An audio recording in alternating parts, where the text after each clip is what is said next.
on DAB+, online, via the talkSPORT app and on your smart speaker. International T20 cricket live. The West Indies versus England. It's a claim for a catch. He's got him. On talkSPORT 2.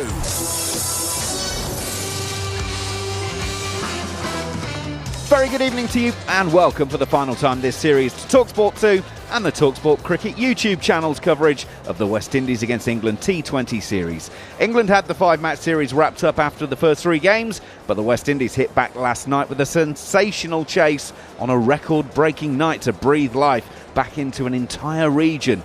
So it's all over tonight, whatever the outcome, but will England be getting back on the plane with a 4-1 series win, or will the home side be able to put back-to-back wins together and go down by just a single match? We will find out over the next few hours here on talkSPORT 2.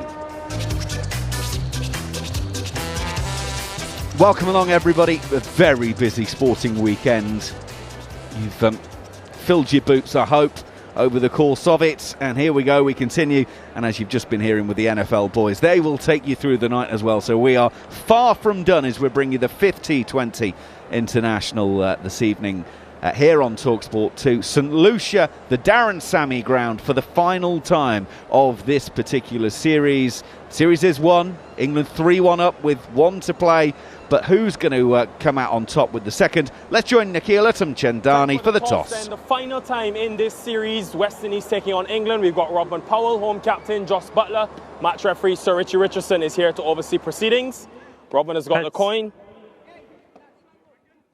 And it's a heads. Robin has lost another toss. Jos, you've won the toss. What will you be doing today? We're going to bowl again. I think it was a really good wicket the other night. I expect it to play the same. Tell us about your team today. What have you done with it? We've got 2 changes. Jofra Archer and Adil Rashid come in for Dan Mousley and Saqib Mahmood. How do you see today's game, given that you've won the series? What are you trying to get out of it as a team? Yeah, much more the same. You know, up against a great opposition. We had a fantastic game yesterday, high scoring, very exciting match, and I think we learned a lot from that game. And then we'll try and take that into today. What about your bowling performance last night? Would you like to see improve today? Not much, to be honest. I thought we did a pretty good job. Obviously, a couple of really big overs, which you want to try and limit in T20 cricket, but chasing a big score, the West Indies are always going to play that way. So we fought our way back into the game really well. But yeah, setting the tone with the ball today, so we'll try and do a good job with that. All right, go well. Thank you. Jos Buttler will now get Robin Powell. Robin, losing the toss and having to bat first again today, what approach will we see from your top order? I think it's a case of we still following the same template as we did yesterday.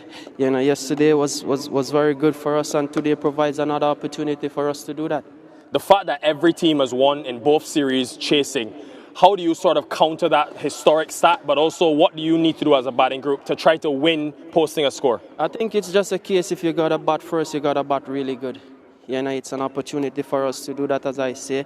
You know, and I think the guys are upbeat. You know, it's a chance for us to set what we had done wrong in the earlier games right. Tell me about your team today. Yeah, we have 1 change. Obed McCoy misses out. In comes Romario Shepherd. So you're going with the 5 bowlers again. Tell us what the thinking is behind that experimentation in this series. Second time you've done it. To be honest, it's been 5 games, 5 long games. You know, the body is wear and tear. You know, every game we have guys pulling up with different sort of needles, you know, so that is something that we have to keep on monitoring. And you know, when guys keep on coming up with needles, that do change the combinations. For the West Indian fans, what is the importance of finishing the series 3-2 today? Yeah, it's very, very important. You know, it's a Sunday. You know, people in the Caribbean normally home, sitting down, hoping that West Indies would play good. You know, today is a day that we're looking to do that, you know, put smiles on the people of the Caribbean faces. Right, a lot to play for. Thanks very much for your time. Robin Powell, captain of the West Indies. The news from the middle. Another toss has been won and another captain elects to bowl. It's England who are bowling first. Thanks very much, Nikhil. Yes, England win the toss for the 4th time this series. And it has been win the toss, win the game. Although, I say that half jokingly, because after last night's sensational game, that doesn't quite tell the story of the whole thing. But it has been a case that the teams winning the toss have gone on to win the games. 2 changes for England. Jofra Archer and Adil Rashid in for Dan Mousley and Saqib Mahmood. It means that we don't get an outing for Pepper at all on this. We were told that the plan was to give everyone a bit of an outing, but that is not the case, so he will go home having not played Michael Pepper. So Jofra Archer and Adil Rashid go back in as England, by the look of it, go with their strongest lineup. Delighted to say that the former England spinner and Surrey head coach Gareth Batty is back in the commentary box with us this evening. Good evening, Mr. Batty. How are we? Good evening, Macca. Good evening, everybody. Very well, thank you. And excited to see what this evening brings after the fireworks of last night. It's another mouth-watering contest. Fascinating that England rang the changes yesterday, having said, look, we've won the series, we're 3-0 up, there's only 2 to play, we can have a little bit of an experiment. Yet here we are, 24 hours later, and they bring, 2 absolute gun players back in, which they didn't need to do. They could have said, right, well, we're going to carry on with the experimentation. As a head coach, what do you read into that? 2 things, really. Archer coming back in, they need to keep getting cricket into him to get him more robust and to get his body on the mend and getting game time in him is crucial, particularly with the cricket coming up and the huge competitions coming up. So I think him coming back in is 2 for 1 for that, but also for a Turner and Overton, sort of having that senior leading bowler out there with them is a good thing. And I think it's a little bit of the same for Adil coming in. There's some young spinners within the group, and it's good that your main man, proven, been there, done it, is out there for some on-field, on-time advice. Might just be a wink, it might not be anything, but it's just nice to know that somebody out there is knowledgeable about what you're trying to do as a youngster. So it's good from a group point of view. Saqib therefore misses out this evening, but finishes the series with 9 wickets at 10.6, which is incredible in anyone's book. In T20, well, actually in any form of cricket, let alone T20. He's been absolutely sensational. So I guess there's probably, well, would you want to bowl him again, or do you actually say, mate, you've earned a rest, enjoy this, put your feet up? Yeah, I would imagine that it's something to do with GPS and telling the sort of medical team and management where his body's at physically. He's obviously put in some wonderful performances, and arguably last night was his best performance, only going at 6s on a surface where everybody else is going out the ground. It's not just about the wickets, it's the consistency of being able to hold the game and sort of strangle, which England weren't able to take the wickets at the other end, but on a different day that would happen. So I think he's another one. He's like Archer, need game time. It's been a couple of years where he's not played a lot. So you're trying to get that sort of robustness back into a body, and as I say, it's with a couple of months down the line sort of on England's radar, I would assume. While we're talking about workloads and all that kind of stuff and injuries and whatever, let's talk about Craig Overton. Before we do, though, let's hear from the man himself. Didn't bowl yesterday because of managing workload. He spoke earlier on this afternoon in St Lucia with talkSPORT's Cameron Ponsonby. Jamie, the last match of quite a long white ball tour, how would you assess your time out here? Yeah, it's been great. I've bowled sort of the amount I want to bowl. I think everyone's sort of in quite happy with how things have gone personally. So yeah, it's just trying to finish the tour off well and trying to get that 4-1 win in the series. Just on your own bowling, you didn't bowl yesterday. Can we infer from that that you are fit and available to bowl today? Yeah, I'm fit and available to bowl today. I've got a few things that I've got to try and do before the game starts, but yeah, everything's in the right place and ready to go.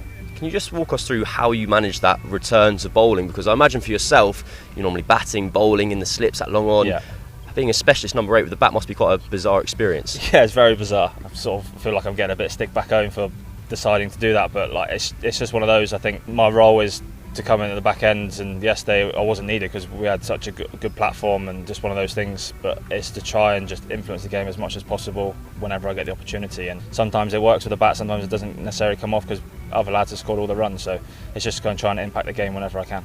On the flip side, how much confidence do you take from the fact that people like Rob Key, people like this England management group are saying, we think you're so valuable, so special with the bat that we'll have you at number 8 even if you're not going to bowl? Yeah, absolutely. I think it's quite a sort of niche role to come in the end and try and finish games off or get the score up to a good competitive score. So it is a nice feeling that you're being backed, and hopefully I can sort of keep this role going and keep going with it.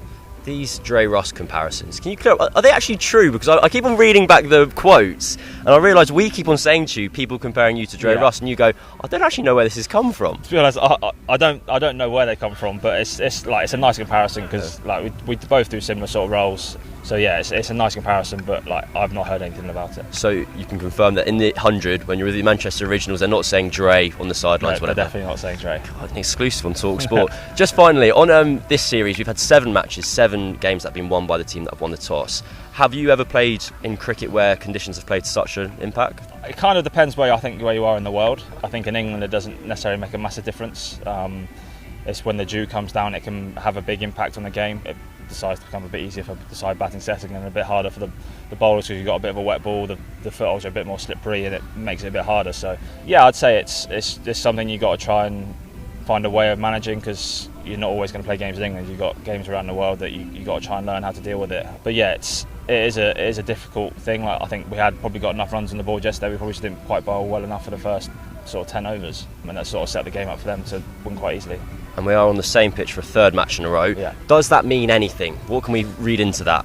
I don't think so. It doesn't feel like it broke up at all. It's in the first 2 games. I think it'll be another good wicket tonight. The sun's been out for the last couple of days, so it's dried out, and yeah, I think it could be a quite high-scoring game again. Jamie, best of luck today. Cheers, thank you.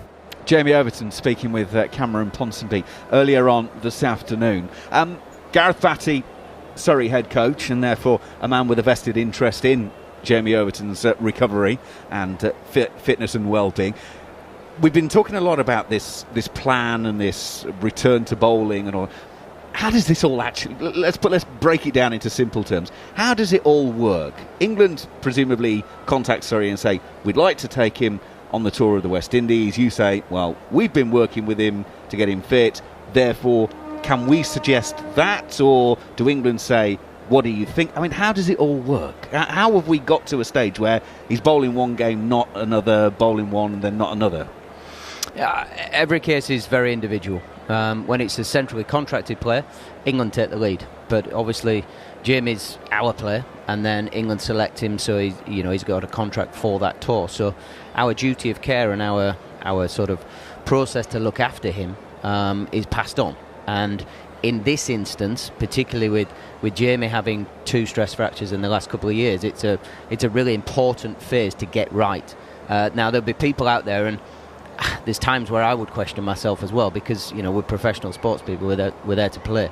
But on this occasion, if he gets another one in the same area, we're talking real high-end surgery, which we're trying to prevent. So we're trying to keep him out there playing, but also manage that body and manage the bone structure that obviously has taken a load. So there's an amount of remedial work that he's trying to take the stress away from that area, and he's done a heck of a lot of physical work to try and make himself more robust. So, for some guys it might be they've got to lose a little bit of weight to be able to take the impact a little bit more. For some guys it's put a bit of weight on to strengthen areas.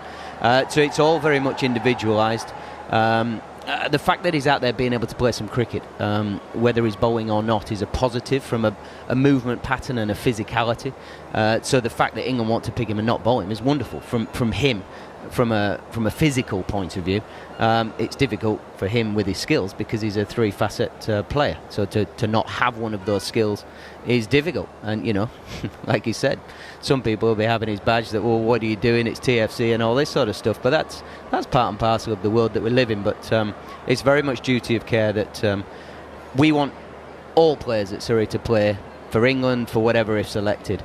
On this occasion, it has to be with the lad's future at the heart of decision making, and we really do need to be crossing I's and dotting T's, because we can't have that stress factor coming back, because it's a really dangerous time for him, and it's something we're trying to avoid. So this really is, it's not done on the back of a fag packet job. This really is absolutely laid down as to where he is physically and what he is capable of doing and what he's not capable of doing.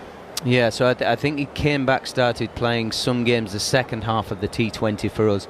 At that point, he'd already had a month, if not 6 weeks, of really high-intensity physical work before we even got him thinking about some skill stuff from a cricket perspective. So we did at the club, Alex Tyso did a back-to-bowling analysis for him on historical things that we know about his loading and when he's got the injuries, what he's done up to points and he stayed injury free. So there's huge amounts of the back knowledge of information to then mould what it looks like now, to still be thinking future that, look, let's try and keep building on the positive that he's back playing. But if we just all of a sudden just whack 20 overs in from nowhere, you could get straight back to square one, and that's where he goes under the knife, and that's what we're trying to get rid of. Fascinating stuff. Thank you very much for clearing all of that up. It is talkSPORT 2, the talkSPORT Cricket YouTube channel. We are 15 minutes away from the first ball in the final T20 of this series. England have won the toss again, and the West Indies will be batting first. England have made 2 changes to their lineup for this final game. Jofra Archer and Adil Rashid back into the starting lineup. Dan Mosley and Saqib Mahmood are the men to miss out. Romario Shepherd is in as the one change for the West Indies. It is his 50th T20 international. He is in for Obed McCoy. Obed McCoy, of course, only brought in on Friday because of an injury to Matthew Ford. And to be honest, he looked a bit stiff last night. So Obed McCoy is out. Romario Shepherd is back into the side for the West Indies. Just by the way, just one other piece of news out of the England camp today. It's been announced that fielding coach Carl Hopkinson and assistant coach Richard Dawson will both leave their roles with the white ball side at the end of this tour. So in other words, tomorrow or Tuesday. That, of course, Brendan McCullum appears to be changing things up before he takes over the white ball side as well in the new year. So just that news out of the England setup today.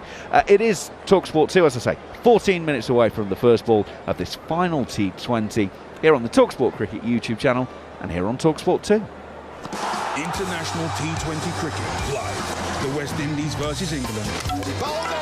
On talkSPORT 2.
Get bowled over with Following On, the fast-paced cricket podcast from talkSPORT that'll hit you for 6.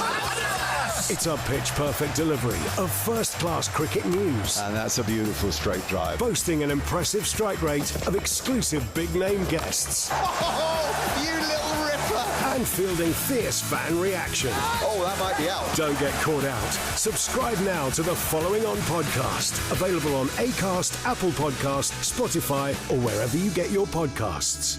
Hitting you for 6. International T20 cricket live. The West Indies versus England. He's lashed it through on talkSPORT 2. Yeah, very good evening to you. It is talkSPORT 2. It is that 5th T20 International. I've given you the headline team news so far. Let me give you the full 11s. So the West Indies batting first will be Shea Hope and Evan Lewis opening. Nicholas Purran, Rovman Powell, Shimron Hetmeyer, Shafane Rutherford, Roston Chase, Romario Shepherd, Gudakesh Moti, Akil Hussain and Alzari Joseph. And the 11 on duty for England tonight: Phil Salt, Will Jacks, Joss Butler, Liam Livingston, Jacob Bethel, Sam Curran, Jamie Overton, Rayan Ahmed, Jofra Archer, John Turner and Adil Rashid. And as I say, West Indies put into bat once again. So far, all of the matches have been won by the side winning the toss. Will that play out this evening? We will find out, and over the course of the next few hours. Let's take a check on today's odds with William Hill, with our friends Lee Phelps. In the Zone, Sport 2 with William Hill, 18 plus, gambleaware.org. Good evening, Lee. So we've seen lots of win the toss, win the game. Is that reflected in the odds? Yeah, but only just. I mean, we've been saying every time, haven't we? It's even money 4 to 5. It just depends who's even money and who's 4 to 5. But it's virtually a pick 'em, really. But the West Indies are the outsiders. Obviously, only just at even money. England win the toss, so they go 4 to 5, and that's basically what's been happening. Given this kind of anomaly of how many ODIs and T20s have gone that way, you'd think maybe the odds would have slipped slightly shorter on the toss-winning team. But it is what it is. England, just a touch of odds on. As we've seen throughout this, I guess the value here is picking the top run scorers, isn't it? And it's flip-flopping between the two of them. I know we've been on the side of Phil Salt quite a lot. There's an interesting bet that I'll tell you about right at the end, but just a few of the enhanced odds. Josh Buttler to score a 50 was 9 to 4, now 11 to 4. Now he's got over 25 quite a few times at this stadium, but not quite got on to the half century. So 11 to 4 if you think Josh Buttler gets over the 50 mark. Shai Hope, West Indies top run scorer, has been enhanced from 5 to 2 to 3 to 1. Obviously, been one of the stalwarts for the West Indies throughout these the ODI and the T20s. England to win and Will Jacks to be top England run scorer. Was 6 to 1, now 7 to 1. That may well attract a bit of attention. I think it's an interesting one, like I said, around Phil Salt and Shai Hope. Both to score a 50, 19 to 2. So that's just a shade under 10 to 1. That's Shai Hope and Phil Salt, both to score a 50. Wouldn't surprise me in the least, and you're getting half a point just underneath 10 to 1 for that one. But I'll go for England to win again, and I do like that. Phil Salt, I hope to both get a 50. Yeah, very interesting, that one. Thank you very much for that one, Lee. Today's odds with William Hill. It is for over 18s only. BeGambleAware.org. In the Zone on talkSPORT 2 with William Hill, 18 plus, gambleaware.org. Right, we've heard from the England camp. Let's hear from the West Indies camp now. Their batter, Shafane Rutherford, has also been speaking earlier on with Cameron Ponsonby. Shafane, we've had 7 matches in this white ball series. All 7 have been won by the team that's won the toss. Have you ever played in a series where conditions have played such an important role? No, I never had played a series where the toss decided, but I think it's mindset as well. We might say that the toss plays a big part, yes it does, but I think in the game that we lost, we didn't respect the start and respect the fact that England bowled well early up, but it's a learning for us, and it's just something for us to consider next time, and respect our starts and going forward. Earlier in the series, your captain Rovman Powell said ahead of this series even starting, when he saw the start times, he was like, that's too early, it should be 7 p.m. Is that something you agree with? Well, it's just something that we're accustomed to do, playing in the evening. Playing 4 o'clock is very different to us, but as I said, it's all in the mind. It's a learning for us as well, so I think next time, we just need to adjust and adapt, and I think as a team we are willing to do that, so, moving forward, hoping that we can, be better. It's been about a year since you've become a real regular in this Windies white ball side. How do you assess the year that's just gone by, and what are your long-term goals for playing for the West Indies? Well, I must, give some thanks to franchise cricket.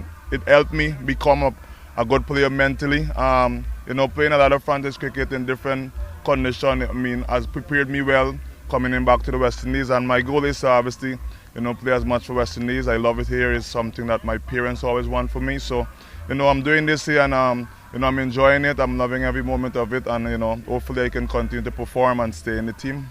Yesterday we saw you and Roston Chase kind of finishing off the match in quite a calm manner, and then out of nowhere you just decided to hit 2 sixes into the crowd. What were the conditions like at the end of yesterday's match? Well, it was a good wicket, but sometimes with pressure, as a player, you tend to, lose your shape or try to overthink it. But, I was thinking along the way and tell myself to just remain calm. And, that's one thing, for me, learning going forward is just keep it simple. And I think when you keep it simple, you can always, do the impossible.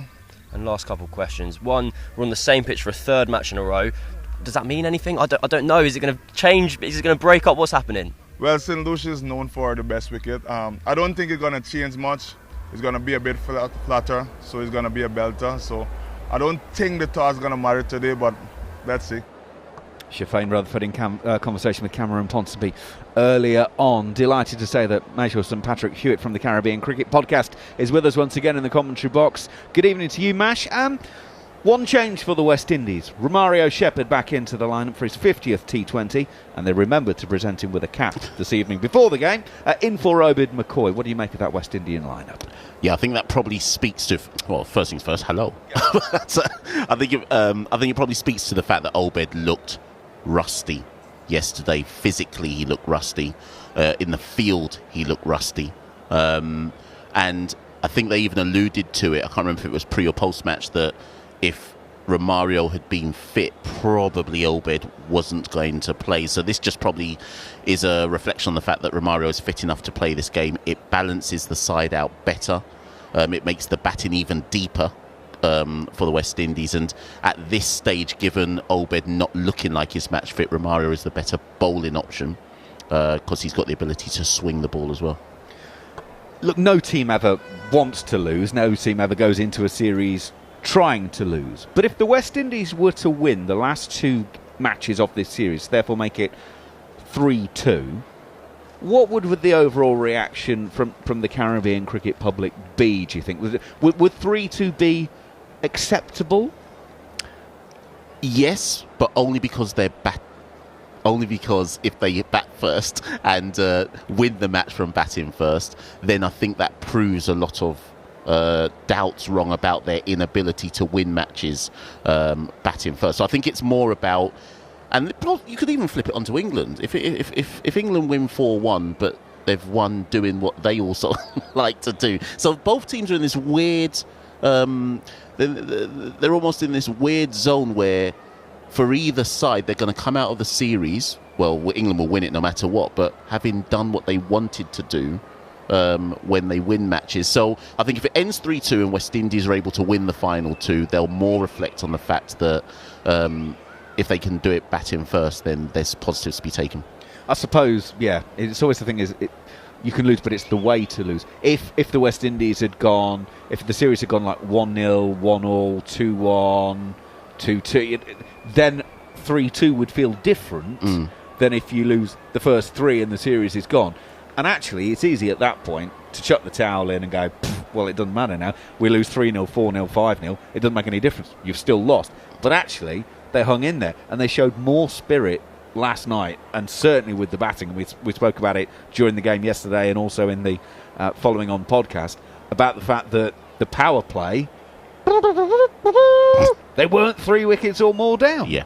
And ultimately what that will show, Darren, Sammy, is that when West Indies get it right, they get it very right. So that all is not lost in terms of reflections. Well, the players are on the way. We're a couple of minutes away from the first ball. So, eyes down for a full house, everybody. Evan Lewis and Shea Hope are on the way. England's bowling attack. Jofra Archer, John Turner, Jamie Overton can bowl this evening. So those are the seam options. And then you've got Adil Rashid, Rayan Ahmed, Liam Livingston. So there's still plenty there, even though they've left Dan Mosley out. Dan Mosley, by the way, just in case anyone who's wondering, no injury there. It is just purely a selection rotation thing. So if you're a fan, don't panic. He's not hurt. And we're about to get underway. Gregory Brathwaite and Leslie Reefer, our standing umpires this evening. Zahid Basarath is the man who is going to be on replay duties. And Jofra Archer has a new white ball in his hand, having had a little bit of a break. Chance to come tearing in one last time this tour. Yeah, and I think it's worth saying before we get underway that for England to bring back Adil and Jofra for this match tells you very much they want to win. Not that they, of course, wouldn't want to win otherwise, but it tells you that they want their best team out and they want what they deem to be their best team and they want to close out with a win. Well, it kind of goes against what they said, because they did say that everyone would get an appearance and Michael Pepper hasn't. Yeah. So the fact that they've gone back to what is their gun side does rather give you an indication. Right, Evan Lewis is going to be the man on strike. Jofra Archer is around the wicket. There's 2 slips in place. Here is Archer, and Lewis is solidly forward. Pushes up to mid-off, and there's a yes-no. Oh, we've seen this film before with the West Indies. Both batters get back. There's no throw from Livingston, and all you need to know is Shai Hope is giggling at the non-striker's end. He's seen that film before as well. Yeah, I was giggling along with him, to be fair. He could surely he can't affect a third run out in quick succession, but I think he sees the funny side of that. Yeah, that funny side will quickly wear off though if it happens too many more times. Here's Archer around the wicket for the second ball, edged just over Overton at slip. Lewis has gone with the horizontal bat at that, gets a top edge, and it flies over Overton, and the West Indies are underway with a 4. Second ball of the innings, 4 without loss. Very much similar to what we saw, well, not at the start of yesterday's play, because actually West Indies took only, 5 runs off the first 12 balls, whatever it was, but Evan Lewis was flashing a lot in yesterday's game, and he looks like he's not going to be hanging about today either. He was trying to fetch that from about 2 metres outside of off stump over the leg side, and it hit very low down on the bat, on the edge, and flew through third for 4. So that gives you an idea. There was some movement on that as well from Archer, and there is on that one as well. He's in round the wicket, and it's moving away to the right, the left-hander. He doesn't play at it, and it's through to the keeper. No run. It was very noticeable. There wasn't any movement yesterday. It went round corners on Thursday, went gun barrel straight yesterday, and it's back swinging again today. And given that it is swinging, well, based on that first 2 balls that we've seen, England have got the best person to exploit that early doors. I mean, it's not really fair, is it? 143 Ks and swinging it. I mean, jeez. Give the rest of us a chance, mate. I think Evan Lewis will go after it. Archer in short ball. He's pulled to the leg side and toe-ended it through cover for a single. It's literally gone 180 degrees from where he was aiming, but he'll get a single. It's 5 without loss, and Jarrod Kimber's with us once again. Beautiful push through the covers, wasn't it? Off the toe end of the bat. Well, I was going to say you paid for the whole bat, but obviously the players don't pay for the whole bat these days anymore, do Someone paid for the whole bat. That's remarkable. Well, he's now tried 2 full shots. He's hit 1 over slip and 1 to cover. Mate, keep him up. He's scoring off him. He's just working his way around the field. This one will go straight. Flat bat past the bowler. Right, Shai Hope will be on strike. These two played so brilliantly last night. Lewis, 68 from 31. Hope, 54 from 24. But they went in consecutive deliveries. Now, England have got still a slip in place, but they've got a leg slip instead of the second slip. That one, you can hear, is swinging back in and thunders into the thigh pad. Will go all the way out to the edge of the 30-metre circle off of the thigh pad for a leg by West Indies, 6 without loss.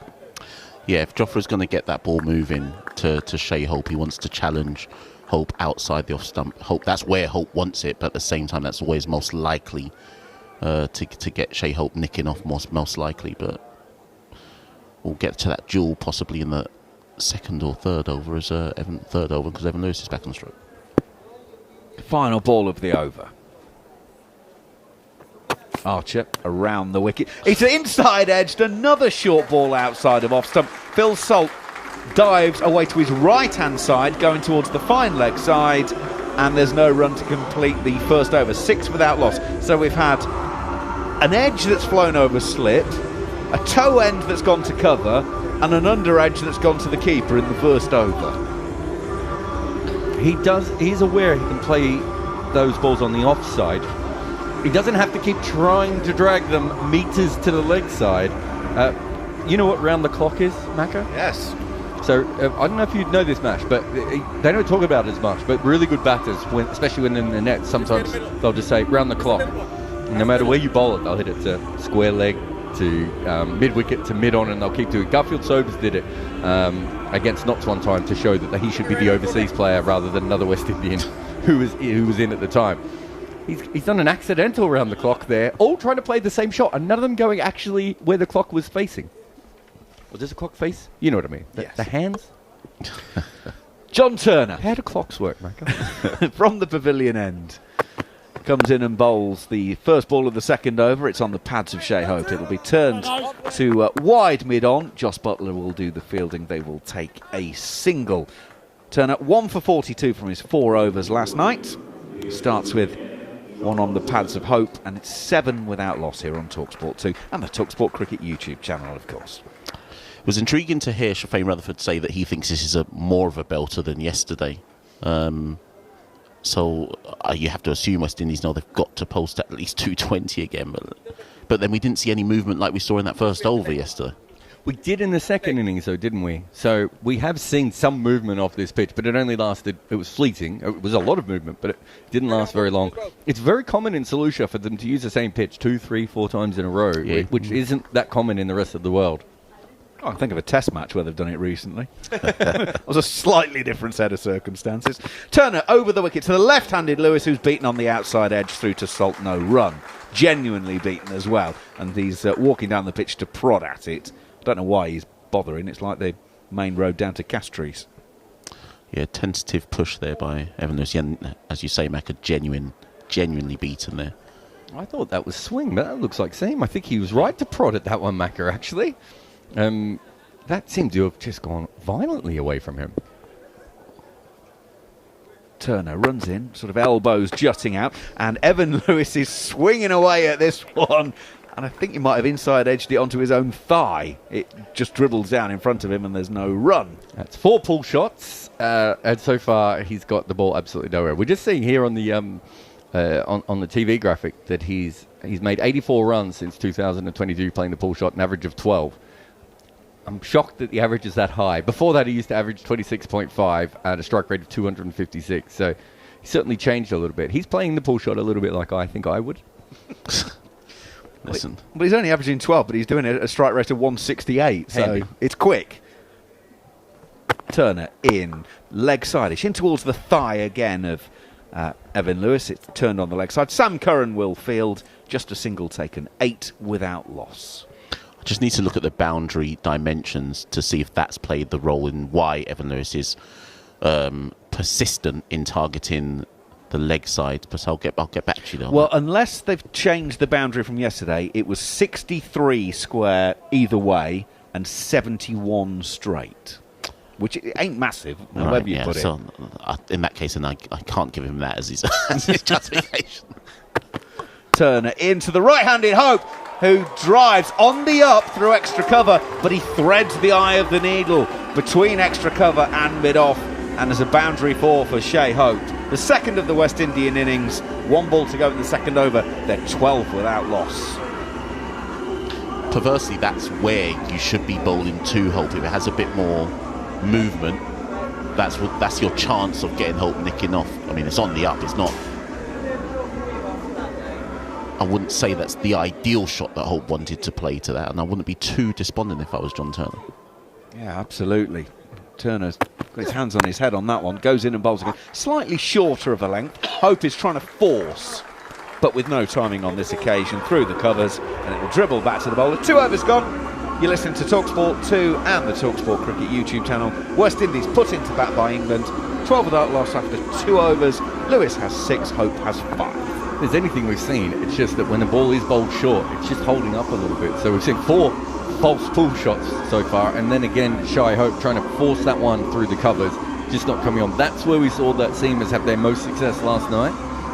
Jofra Archer is more suited to that than anyone else on this wicket as well, so it'll be interesting to see how this over goes.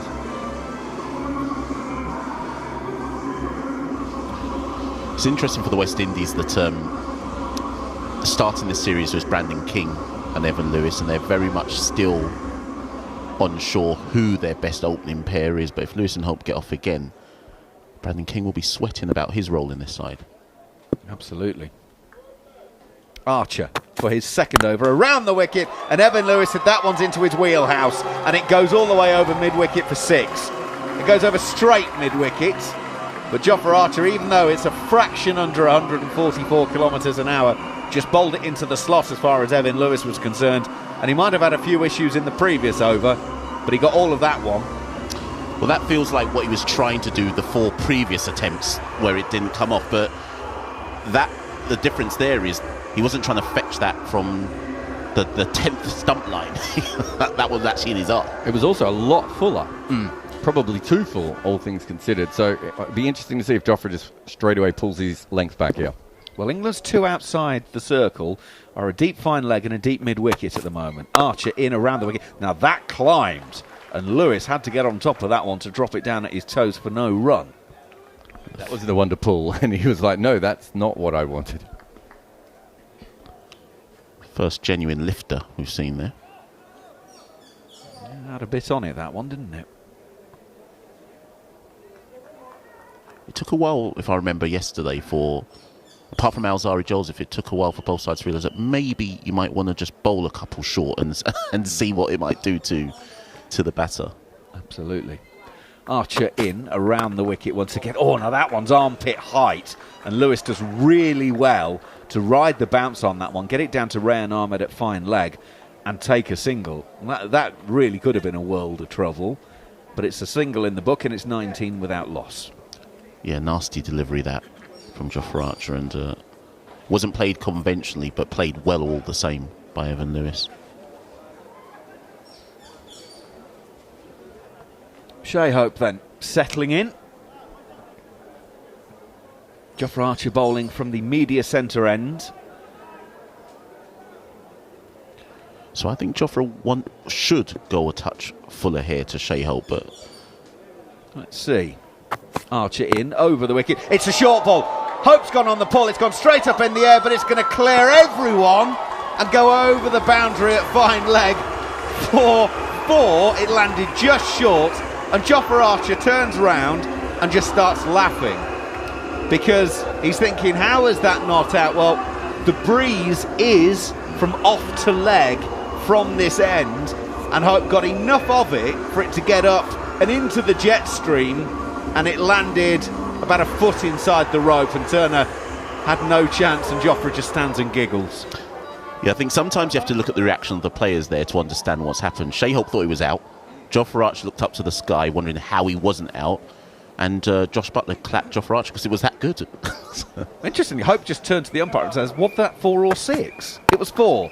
He's aiming an absolutely massive straight drive at the next delivery from Archer. Doesn't time it, and it'll go to Livingston at mid-on. There's no run. It was very interesting that Hope actually asked the square leg umpire. So it turned around and said, was that 4 or 6? I think maybe what he was trying to do was get them to, I don't know, get a review on it or whatever, but no, it very clearly landed inside. I thought it was 6 as well. First up I did, and then I saw the replay. Yeah, so I could see why Hope, when he originally saw it, thought the same. Yeah, not bad for 6 when you think you're going to be out. Strange old game. Archer in. Oh, Shea Hope's jumping in behind that one. There's some pace and some bounce for Jofra Archer. He's bowled 2 overs now that have cost 16. 3 have been sent down by England. 23 without loss, the West Indies. So it means they're going along at just under a fraction under 7.7 and over so far. And remember, last night they posted 218 for 5, which set England. England posted 218 for 5, which meant the West Indies needed 219 at 10.95. So they've got off at a decent rate again this evening. The side batting first. Yeah, not as explosive as once they started getting going yesterday. It's not as explosive yet. Do you know what? Yesterday there was actually a maiden. Oh, hold on, yeah, there's a change. Jamie Overton is, well, it's a bowling day. As we heard earlier, they basically bowl in one day, then rest, bowl, and then rest. So today is a bowling day, and he's going to bowl the 4th over of the innings. Right arm over the wicket. He's getting Lewis to come forward and push into the offside, and there's no run. I think Evan Lewis thought there was a run there, but I think Shea Hope was right to not be interested. I can see why Lewis thinks there is, but I can also see why Hope at the non-strikers end, because it's not going that far away from him. I can see why he also has no interest, because it's only going to take a small deflection or something like that, and he's going to have a problem. Overton in once again, bowling a hard length. It's hit to cover to Will Jacks by Evan Lewis, and there's no run. Yeah, Evan Lewis. See, I still don't think. Yesterday he scored 68 off. I think it was 32 balls. I'll go and double check how many balls it was. But I'll wait for. Was it 31? You're sacked. But I never thought he was that in control in that 68 yesterday, and he doesn't look in control today either, but I guess runs are runs, however you get them. Overton over the wicket once again. Lewis is swinging this one into the leg side. One bounce, 4 over long on.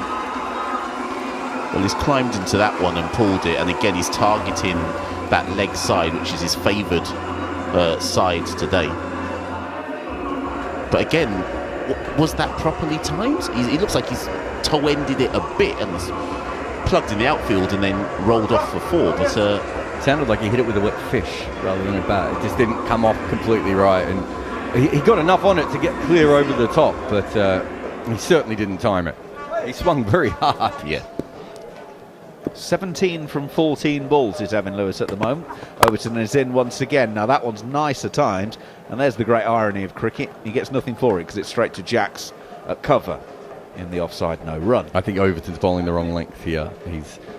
He's bowling at the top of the stumps here. I think they need him to hit the pitch very hard on this surface, and we've already seen one ball go straight up and another one that wasn't even that full get scooped over the top of mid-on for 4, and 4 other pull shots not go anywhere. You've got to get them into this surface. England have a ring of 5 on the offside for Overton as it's whacked over the leg side. One bounce. No, I was going to say one bounce 4, but Sam Curran does brilliantly to walk a tightrope twice. Once to stay in the playing area, and then after he's batted the ball back to Jacob Bethel, he then had to tiptoe across the huge, great tarpaulin sheets that are just behind the rope out there at deep mid-wicket, and of course your spikes aren't going to go into those, and Sam Curran was very nervous about going face first into the advertising hoardings, and he stayed on his feet for both. Great bit of work by Sam Curran to save the boundary, and then also to save his face. And to save I was going to say to save the covers. He did kind of put holes in the covers all the way through with his spikes, but that's the ball. It's shorter, it's into... The only reason England didn't get a wicket there is he picked the gap between the 2 fielders out.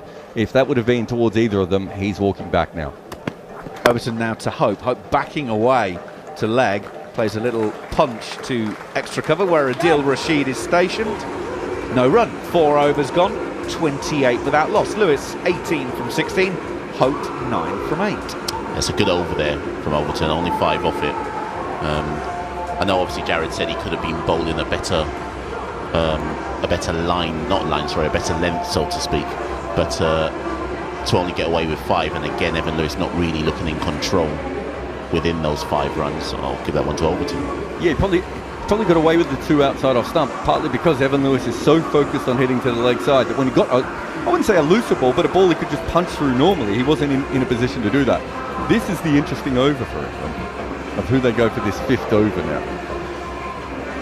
Because you would probably prefer it to be Jofra Archer again, but then you're not leaving yourself a lot. So it's going to be Turner. I thought they might go back to Turner. Yep, the 3 seamers so far.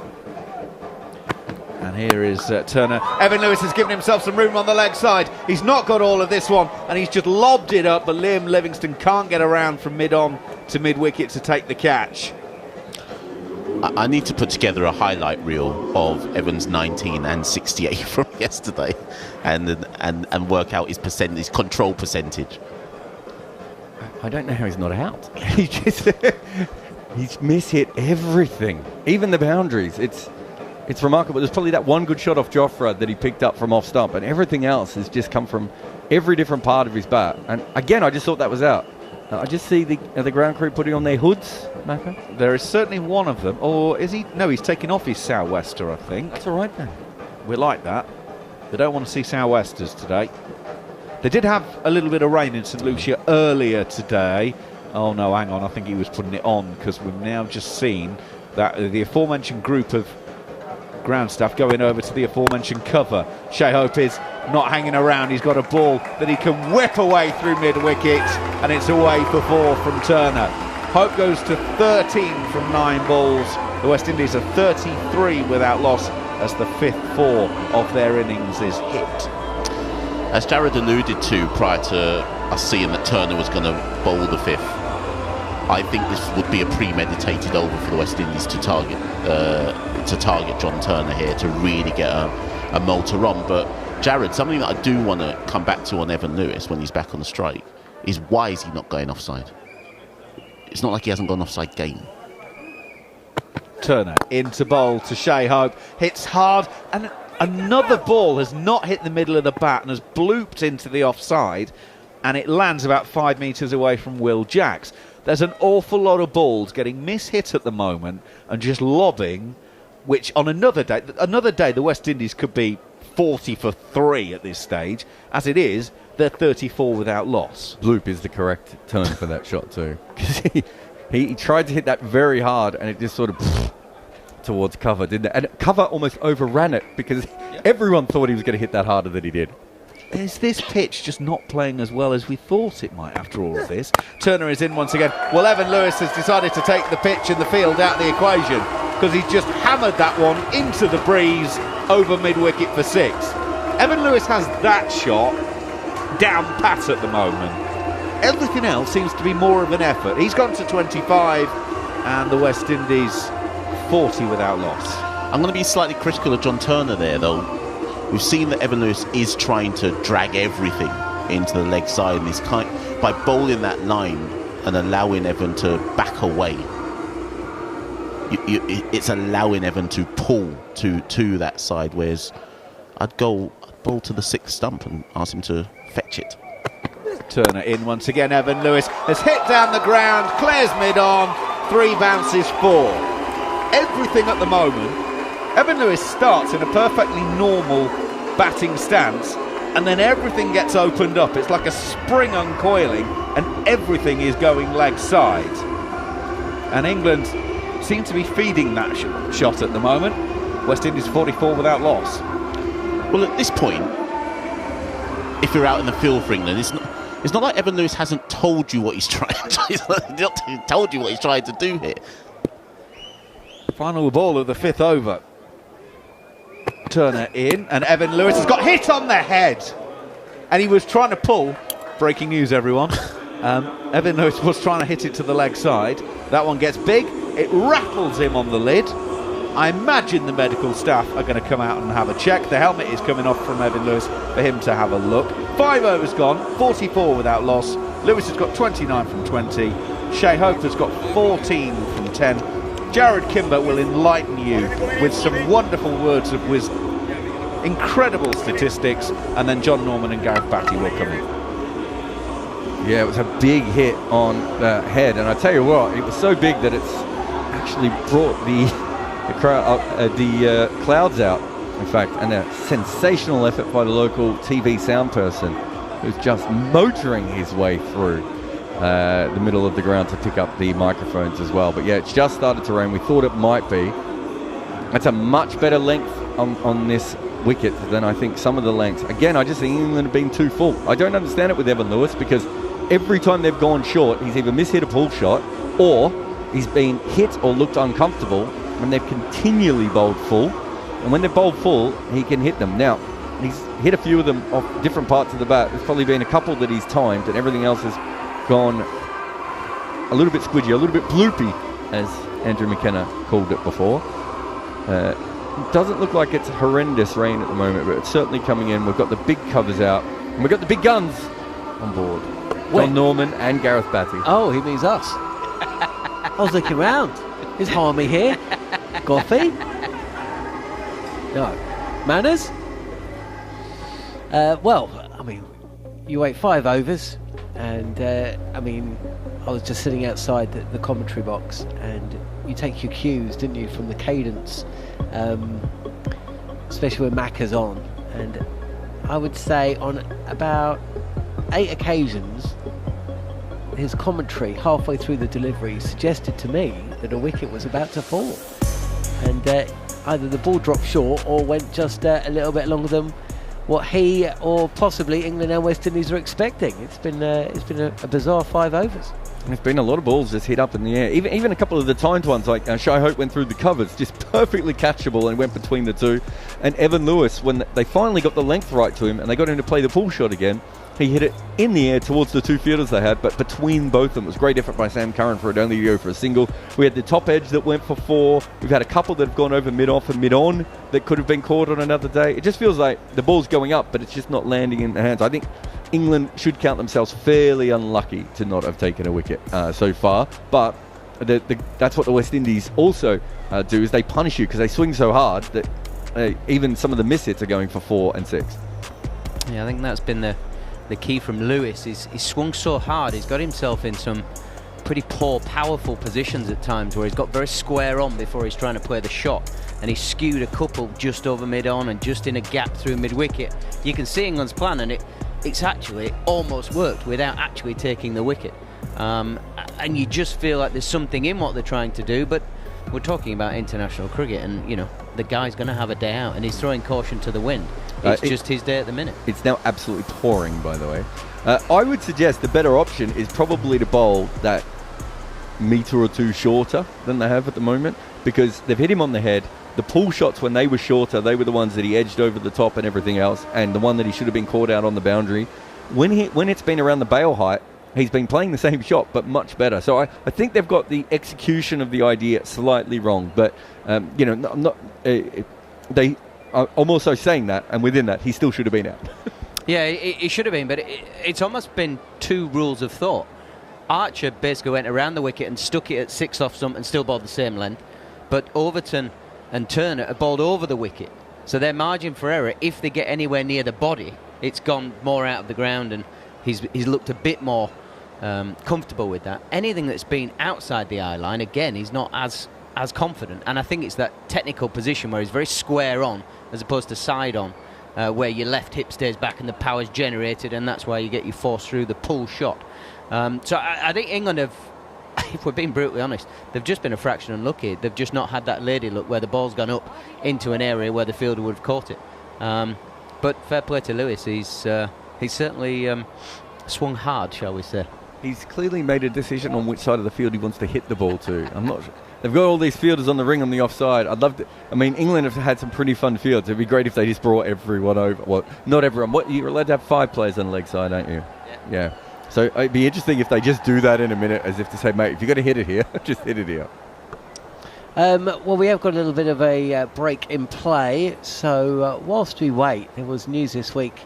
Or was it last week? It was last week that one of the all-time New Zealand greats, Tim Southee, has decided that the 3rd test against England is going to be his last test match, unless New Zealand make it to World Test Championship final, in which case he'll make himself available for the final, which is taking place at Lord's at the start of June. But I thought, as we haven't really spoken about it, and because we are, of course, covering that series in New Zealand, to get your thoughts, Jarrod and Bats, about the bowler himself. I was actually quite surprised when I looked at where he stands in the list of all-time wicket takers.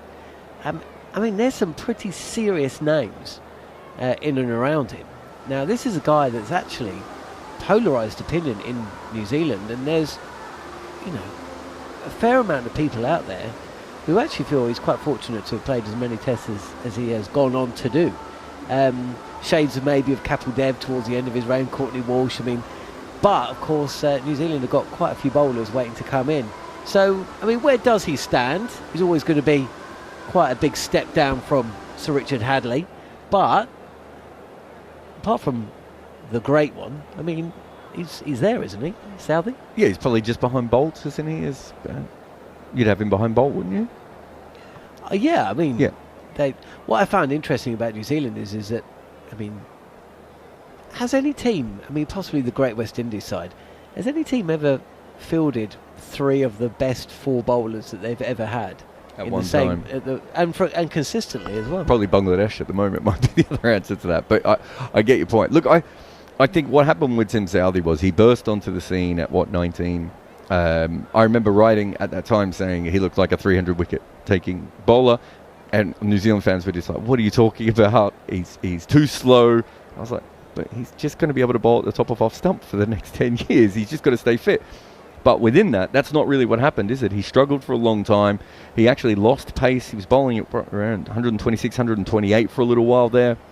I think it was Alan Donald who worked with him and got him back up to that 135, 136 situation. He then got the wobble ball from Kyle Mills, that three-quarter seam one that came back, so suddenly could move the ball both ways. Look, he doesn't have a great average, but when they were their best team, him and Bolt were the backbone of that team, right? Like, you had to get through the new ball, and if you didn't get through the new ball, Wagner was going to cause you all sorts of problems later on. So that was the strength of that team, was those three guys. I don't really understand the hate for Tim Southee, but I do think you and I have watched a lot more New Zealand cricket than probably someone like Bats has. There is a lot of time where he just seems to come in and bowl outswingers outside off stump for like hours on end and nothing happens. He can be quite a passive bowler at times. And I think in the last 3 or 4 years he's become a little bit more... attacking is the wrong word, but a little bit more incisive and looking for wickets, whereas I think before he was happy they weren't going to hit him, he was just going to keep that ball outside a little bit. So he's learnt and developed.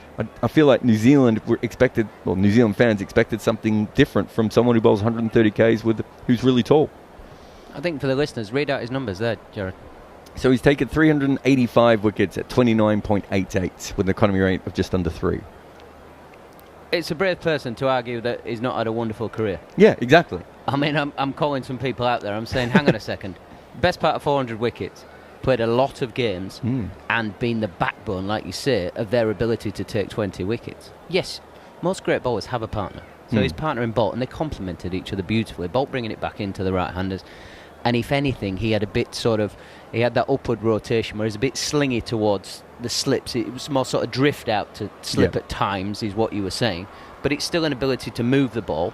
And then the work he did with Donald, he basically came more over the top. So he could bowl straighter to swing it later and probably swing it less, but have a stronger type ball. Yes. Which is bizarre to get older and end up bowling quicker and there aren't many bowlers that do that, 7-8 years into their test career to get quicker. I mean, I always use him as a test case of you probably can't put on 10 or 15 Ks. Was it Craig White who got hit in the head and started bowling 15 Ks? There aren't many cases of that. There aren't many cases of test bowlers putting on any pace at all, right? Like Wokes and Southee would be two that I could think of. And he did it without really stopping being what he did. I think you're right. I think he changed a little bit. Instead of hooping like he did when he was younger, he probably went a little bit more and used his height a little bit better as he got older. I thought he was a fantastic bowler, but I can also understand, I think the average of 29.88 is kind of right at that cutoff of that's maybe what you would expect from a test bowler during that part of his career, from a seam bowler. Do you know what I mean? It's not exceptional, but it's not terrible. But the thing is, when he could take wickets with the new ball, he gave them a huge chance, and then they had other options around him. He didn't have to be the main strike bowler. He was probably what Chaminda Vaas should have been for Sri Lanka, which is your second or third most important bowler, but your most dependable bowler. Also a fine slip fielder in the end. Especially for a bowler, because they're usually rubbish. Yeah. Not spinners, bats. One of the I read an article, it was actually written quite a few years ago. And essentially, he always had the outswinger, and then, as you say, he developed the wobble ball. But essentially, he said he tried for years to bowl the in-swinger, and he could never do it. And he wasn't quite sure how he got the outswinger either.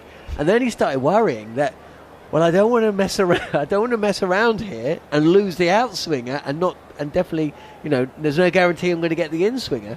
But he marvelled at like Jimmy Anderson. He watched him. He used to watch him and try and replicate it, and in the end, he just had to say, "Well, I can't do it." I think the thing that we're not talking about as well is played half of his games in New Zealand with a Kookaburra ball. Yeah. That is arguably the hardest ball for fast bowlers to bowl with, especially a swing bowler. Yeah, because it doesn't swing a huge amount. So for him to have had such a career, but it was weird because he did start, definitely. I remember him playing county cricket back in the day. I think he was at Essex. And he was very much, lads were going, we'll just stay a bit leg side and throw our hands at it because he'll bowl down fourth off stump, a little bit sort of floaty, swingy stuff. And I think it was probably the back end of that where he just learned from, the Duke's ball does swing, doesn't it? So you learn how to make it work for you, because sometimes you can almost swing it too much, if that makes sense. So you work the angles. I think towards the end of his career, he went wider of the crease to bowl it at the batter to swing it on the outside edge. Again, his arm got higher because of that, so he gets a stronger ball. It's all about angles and that sort of not around the axis of his body. He's going over the top of the axis now. I think he's got one of the highest release points in the world, where he's only, 6'4", 6'5"? Like, he's not 6'7". Is he that tall? I think he's... Yeah, he's quite a big man. Yeah, I don't think he's a small guy. Have you ever stood next to him? He's not... I have, yeah. I would say he's 6'4", 6'5". He's not massive for a fast bowler, but he's quite tall. But you look at his release point, and it's closer up there with the 6'7", 6'8" guys. And I don't have the full numbers, but I don't think that would have been like that all the way through his career. I think that's something that he's definitely changed. And as you said, I love the idea that he just spent years not being able to find this in-swinger, and then he was like, I just need another method, right? And I think that's... I remember talking to Tim Murtagh about this once. I said to Tim Murtagh, how did you bowl the off-cutter? Like, it's such a good off-cutter. And he goes, oh no, sometimes I try and bowl out-swing and it doesn't work. And like, if that's the case, you don't want to touch it. And he said, I never wanted to try and change my outswinger. Like, it was working when it occasionally came back in. I couldn't control it. Whereas I think Tim Southee had a similar thing, but he went to himself, no, I have to be able to do this on command. And I would say the last 3 or 4 years, even as he slowed down again, his mastery of bowling went up. There's, of course, we're focusing on his Test career, but actually, he's the leading T20 wicket taker in the history of the game, internationally, I think. Okay. And he's got the best figures in ODI cricket for New Zealand as well. That famous win for New Zealand over England, that was ridiculous, in the World Cup in 2015. It was ridiculous. I mean, that was one of the... It just felt like he had a remote control onto the stumps and that. I remember I was watching that with Andy Zoltzman. We were in New Zealand at the time. And we just... Everyone... You'd turn around for a second, you'd come back and he would just seem to be bowling someone, or it's just... And the ball was just sort of going around like a computer game. He's taken the majority of his wickets against England. It, of course, was part of that New Zealand side that... What do they bowl England out for? It looked like they might even... I think Craig Overton actually played. It was at Eden Park, and Trent Boult and Tim Southee essentially reduced England to about 24 for 7, I think, and then bowled them out for next to nothing. In terms of... And this is where it's going to come back to a lot of New Zealand cricket fans who... And I think partly one of the... Part of the angst is, and has been, for New Zealand cricket fans, looking at bowlers that maybe weren't given as much of a go as they would have done if Southee had, either not become captain or not been the coach's first pick or whatever.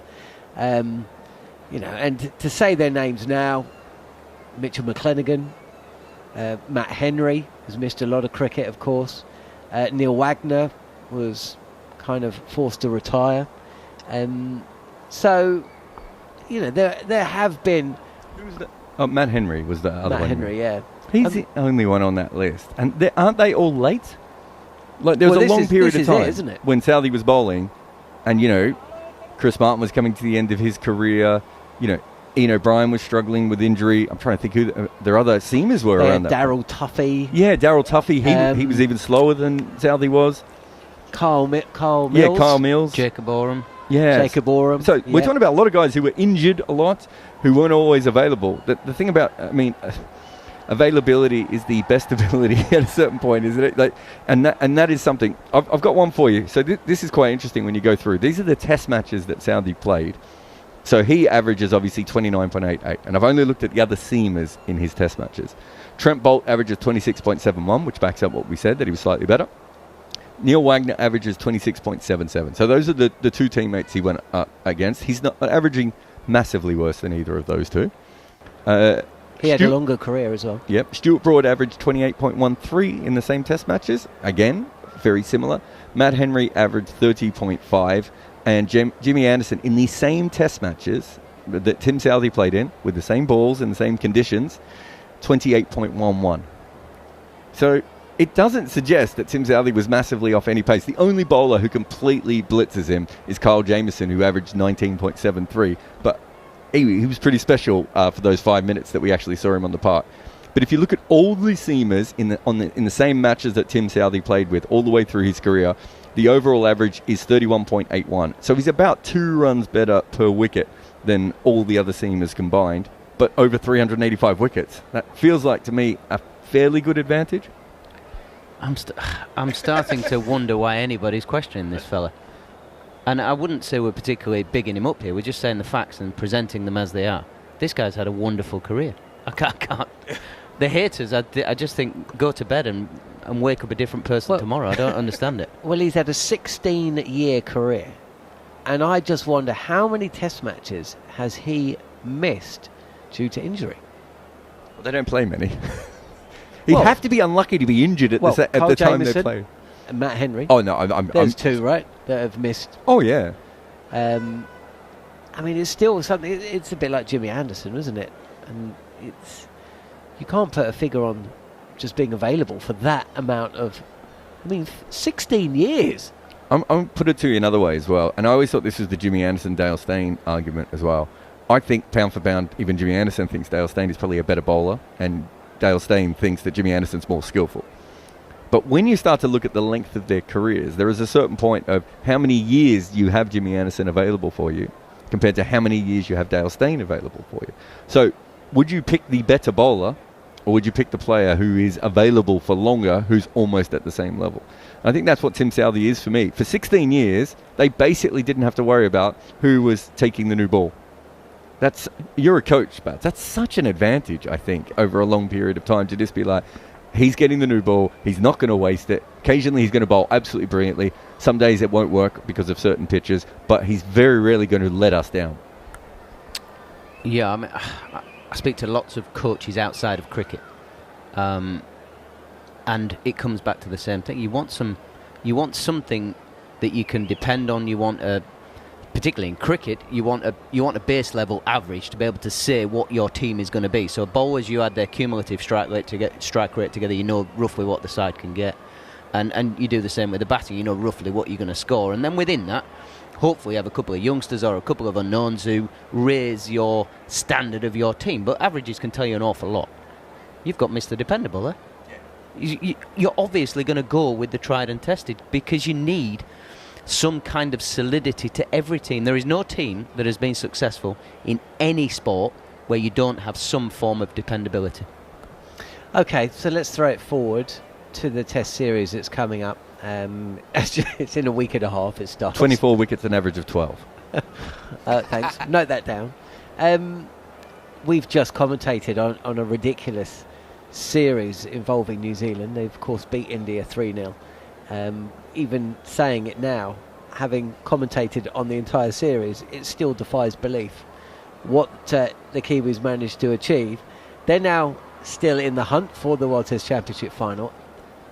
They could get there with a 2-1 win, but a 3-0 win over England will pretty much guarantee their place in the final, right? That would mean that they've never won a 3-0. They've never won 3-0 in a series ever before. They've never won 3 tests in a series before this, and they do it in back-to-back series. It would be a remarkable period of time if they... I'm not saying they can't do it. Well, they had a similar run, didn't they, on the way to the 2021 World Test Championship final. We know the England squad, we know the New Zealand squad, we know the grounds, Christchurch, Wellington and Hamilton. What's your, I mean, not prediction, but, you know, considering England go there, fresh from defeat in Pakistan, it's going to be, obviously, 3 test matches played in conditions that are going to favour New Zealand. How do you see it going? I thought New Zealand, the second time they played England, handled the buzz ball about as well as anyone, perhaps even better than Australia did. There was a moment where Harry Brook got in their heads a little bit and they didn't know how to play against them. But in general, I think they're sort of understanding how to go about that. I still think they may be... I still wish they had Jamieson. Right? I wish he was fully fit. And, Sears, I've seen little bits of Sears, but I'm not quite... But if they had 4 strong fast bowlers... I'd be really, really interested in New Zealand winning that series 2-1, as you said, perhaps pushing towards 3-0. But without that, I find it's maybe going to be a little bit more, could go either way. The thing I don't know is what kind of pitches. Because the one kind of pitch that you don't really want to give England at the moment is a flat pitch. And that's what New Zealand have been putting out for a long time. Green pitches that actually play flat more often than not. Do New Zealand want to go result-orientated pitches and just hope that they can get the 3 wins that way? I don't know. Surely they're just going to do the tried and tested, because England are coming at you. They know that, so you plan for that in your thought process of how you set your bowling lineup.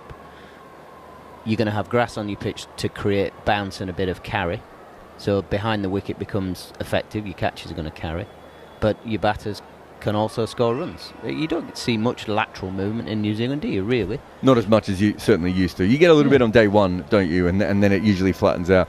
I just wonder if we go back to some of the older New Zealand wickets that are maybe have 2 or 3 days of lateral movement, just to say to England, we think our techniques are more solid. I mean, you look at the New Zealand lineup and you look at, Blundell and Michel and Conway and all these guys, their techniques are just probably more repeatable than the England batters. Do you want to test them out that way? Better basics. Yeah. So, and I don't know if you want to give England one of those flat wickets where they could score 450 in an afternoon and a half, because, that puts you under a lot of pressure. Yeah, from speaking with people in New Zealand and Tommy Latham and people like that, they won't care what England do. They'll create a pitch that is best for them. That suits them. Yeah. What about the England bowling attack? Because when England were there in January 2023, their bowling attack comprised of, I think, Ollie Robinson, Jimmy Anderson, Stuart Broad, and Jack Leach, and Stokes. And Stokes was bowling. Now, of course, there's still question marks over Stokes bowling, and obviously no Anderson, Robinson, or Broad. The bowling attack, how big a challenge is it to go and play in New Zealand for the first time? If you're Gus Atkinson or you're Bryden Carse, Chris Wokes, I don't even know if Chris Wokes has played in New Zealand before. Should probably check. He might have played in that game actually in 2018. Yeah, I'm pretty Either sure way, it's quite a difference, isn't it? You look at it and you say, barring a spell here and there, you're going to have to earn the right to take your wickets, because pitches generally are pretty good. Who is leading the England attack, I think, is the main question, because you've lost Anderson, Broad. Robinson led it when he played, to be fair to him. All good teams need somebody to drag everybody else with them. Where do England look? Who is the man? Is it Wokes, and can he play 3 on the bounce? If it is Wokes, it's a lot of pressure, because outside of England, he wouldn't have bowled a lot with a red Kookaburra ball, we know for fact, and his numbers wouldn't be wonderful with a Kookaburra ball. It's quite a big series for England, I reckon. There's another point of interest, or something that I found interesting. When you look at the top wicket takers from that 2023, there's only 2 tests, but Stuart Broad took 10 wickets, Jimmy Anderson took 10 wickets, Jack Leach took 10 wickets. Who do England go with as their spinner? Who's Gareth it going to Batty. They've probably got. They want to go with Bashir because they want to back him, and because of New Zealand's left-handers, they've probably got a reasonable case to say we're going to go with the guy turning it away from the bat. What is it? Is it 3 out of the top 5 are left-handers? Conway, Latham, And Ravindra. Yeah, that's not too bad. I can see that. I suppose it's also I know it's different kind of wickets, but seeing how he bowls away from subcontinental conditions and everything else, if he's going to develop, he should develop there, right? Well, they've got an eye on him bowling in the Ashes. Well, that's what I mean. Like if they want him to go to the Ashes, you don't want him to not have bowled in New Zealand or South Africa beforehand. I would have thought. But are you trying to win the series? Because if you're picking your best bowler, Leach is your man. Has to be. I mean, I would probably pick Leach, but that's not. Do England try? Aren't they just trying to win morally? I don't know. Win anything. Winning doesn't matter anymore. I'm sure I've heard them say that before. So it's about vibes. So you should do that at Surrey. So I could get sacked tomorrow. We're thinking Chris Wokes opening the bowling with Gus Atkinson, Bryden Carse, or would it be Matthew Potts? Should be Potts in New Zealand, shouldn't it? I don't know. Potts and Wokes. Yeah, I'd go Carse. I think he's got just a bit more energy on the ball. Aren't Atkinson and Carse too similar as well? Yeah, they're all a bit similar if you're being brutally honest about it. Yeah, there's kind of 2 different types, isn't there? There's the Atkinson Carse type, and then there's the Wokes Potts type. Yeah. Look, I suppose it's not ideal. Is Turner a bolter? Is Archer a bolter? No, because I think the team are already on the way to New Zealand. Yeah, and also he just said he's not played the IPL, didn't he? So, I'm thinking a Mohammed Shami type thing where Archer's like, actually, they're coming out all right over here, guys. You got a spot? But my memory of Jofra Archer is he may never want to go back to New Zealand again. I was at that test match in Mount Maunganui when he bowled 42 overs. I mean, I can't imagine you bowled 42 overs that often. Larrigate? In an innings? Yeah, maybe. The wreck? Yeah, I mean, people scored so quickly off me. You didn't need 42 overs. The game was probably declared and done by that point. Yeah, that was something. Yeah, I'm not sure he ever actually recovered. Jofra Archer is stepping out from the IPL draw, which takes place in Saudi Arabia next week, is it, Jarrod? Towards the back end of next week? Yeah. 24th or 25th, I think. Yeah, I think you're right. Is it over It's during the first test, India-Australia, isn't it? Yeah. Well, if you're listening to us here on talkSPORT 2, unfortunately we have had a rain delay. We're not just talking about New Zealand cricket for the sake of it. The fifth and final T20 of what's been a compelling series. England going 3-0 up, and then West Indies hitting back yesterday. But this is the final match of the series, and the bad news is we've had heavy rain.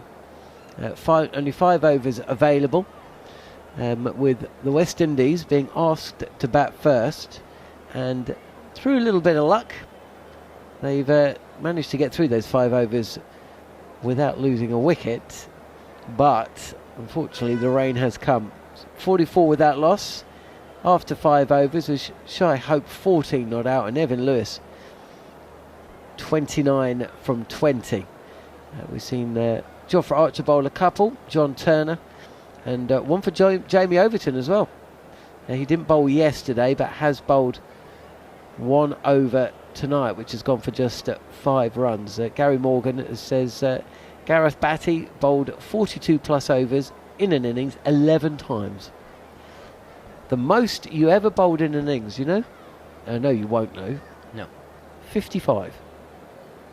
Surrey against Gloucestershire. Oh, yeah. We bowled them out for like 100, and then they got 9,000 when we made them follow on. It was ridiculous. Jason Roy got 3 wickets in like 4 overs to bowl them out first innings. It was ridiculous. What does he bowl? Filth. Just like nothing. Little sort of seamers that run into the stumps. I think I have seen him bowl before, actually, yeah. Yeah. I haven't. So yeah, that's where we are. Unfortunately, the forecast in the short term isn't too pretty, but we shall see. We're not going anywhere for the foreseeable. Jarrod, in terms of the T20s that we've seen, winners and losers, who would you say stands out from an English perspective? I think Phil Salt's looked pretty good, hasn't he? It's funny, Will Jacks was talking about how he didn't think he was batting particularly well, and I thought he was being a little bit unfair on himself at times. I actually liked the way he'd gone about some of his innings. He might not have got the runs that he wanted. I'm not sure have many players from England have been exceptional. They've sort of all chipped in at different times. If you look at who's probably the best player in this series, it's probably been Akil Hassan, isn't it, so far, I would say. He struggled, obviously, in the last game, but was exceptional in the first few. And what would Phil Salt be the other one on that list? I'd say so. I've been really impressed by Salt. Sam Curran's batting has been pretty good. Yeah, that's fair. I mean, some of the problems is he's given some of that back with the bowling, I suppose, at times. But yeah, his batting's been fine. Is Jamie Overton playing in the series? He had a really good last game, Jamie Overton, where he didn't bat and didn't bowl. Do you still have to pay your match fee? Were you a little surprised? You can't say too much, Bats, but he's got him in invisible handcuffs, not letting Jamie Overton bowl. Well, he's commentating on. Well, he would have been commentating on Jamie Overton bowling if he'd come in for the 5th over. England do have a lot of players to pick on, or pick to choose, but it does seem. I mean, you can't really say much, but it does seem slightly strange to pick a guy that's clearly not fit.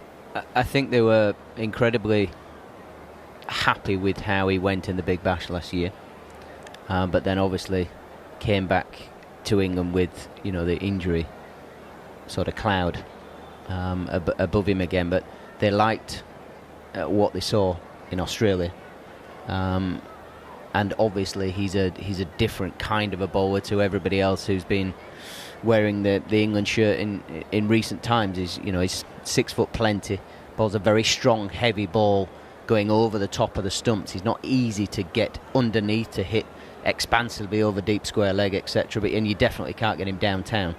It's hard to hit back over his head. So just from a bowling point of view, he covers off power play if you want him. He bowls hard overs in the middle. I wouldn't suggest you'd look at him death at the minute, and I think England from a full pick have got that kind of covered off anyway. And then you chuck in the mix, he strikes a very good ball and he's a good fielder. So you totally get why England want to get him in there.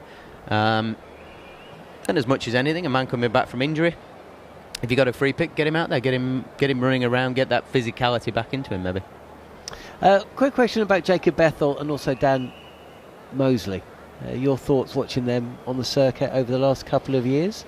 Not necessarily about how they've gone here, but more in terms of the talent that they possess, and also, they've got something about them. Yeah, I think Bethel, for 2 years, people have spoke very highly of him as a talent and as somebody who has huge potential. The key for him, future-wise, is to turn potential into consistency. Professional sport is about consistency of, well, particularly batting. It's a numbers-based game, isn't it? So it's down to finding a method and being able to do that on a regular basis. Mousley's actually got a bit more sort of street cred numbers behind him. He's had a good couple of years, and he's done it the hard way. He's really come through the sort of academy ranks at Warwickshire and really earned his stripes, and it's kind of the more preferred way I would kind of like it to be, that England gets selected with good performance, so that you come into this environment and you know what your plan is, you know what your method is, you know how you're going to go about it. And he certainly hasn't let himself down in the games that he's played. And every now and again, it's nice that a wonderful talent like a Bethel gets thrown in there, but I don't think you can have too many in one go. So I think it's unfair to the kids that you just keep chucking them in, because you may as well just play under 19 cricket, if that makes sense. So no, I think they're both in pretty well, to be fair. Brilliant stuff. Well, look, we're going to listen back to how the first 5 overs have taken place at St Lucia. The rain is still hammering down, and it does look a little bit bleak as we stand here. England 3-1 up with this one to play. West Indies 44 without loss when the rain came, with Evan Lewis and Shai Hope picking up where they left off after that big run chase. Huge victory for West Indies in the 4th at T20. Plenty more from myself, Jon Norman, Jarrod, Kimber, and the Surrey head coach Gareth Batty to come. But now let's just have a listen to hear how the action has sounded so far on talkSPORT 2. Edge just over Overton at slipped. Lewis gets a top edge and it flies over Overton, and the West Indies are underway with a 4. Archer for his second over around the wicket, and Evan Lewis said that one's into his wheelhouse, and it goes all the way over mid-wicket for 6. Hope's gone on the pull, it's gone straight up in the air, but it's going to clear everyone and go over the boundary at fine leg. Shai Hope is not hanging around, he's got a ball that he can whip away through mid-wicket, and it's away for 4 from Turner. Turner is in once again. Well, Evan Lewis has decided to take the pitch and the field out of the equation, because he's just hammered that one into the breeze over mid-wicket for 6.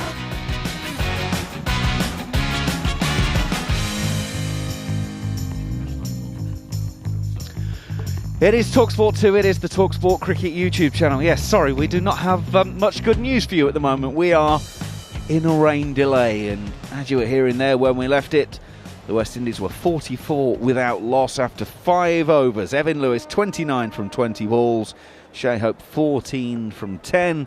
England had used 3 bowlers, Jofra Archer bowling 2 overs 0 for 16, John Turner 2 overs 0 for 22, and 1 over of Jamie Overton for 5 runs. England making a couple of changes today, you'll have noticed, because he was bowling. Jofra Archer back into the lineup, as was Adil Rashid, Dan Mosley and Saqib Mahmood, the men to miss out. 1 change for the West Indies today, Romario Shepherd coming in for his 50th T20 international, replacing Obed McCoy. And well, that is where we are. I've got to be completely honest with you, it looks pretty awful at the moment in St Lucia, so let's basically keep our fingers crossed for the time being.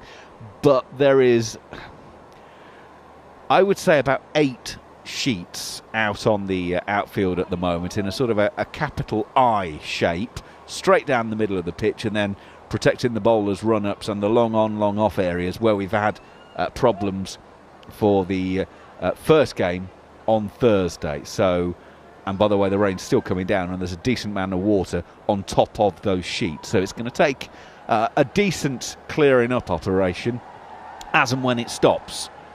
And I've got to tell you, the direction that the rain is coming from is still pretty filled in, so that may not be for a while.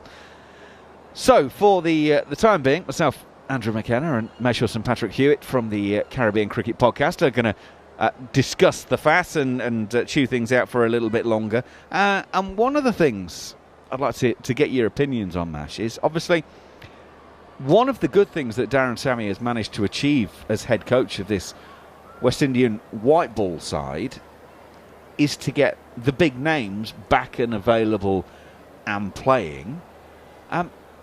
Do we ever see the same thing happening for red ball cricket, though? Because we always say world cricket needs a strong West Indies. The West Indies need those players available. Do you see it happening in that form of the game?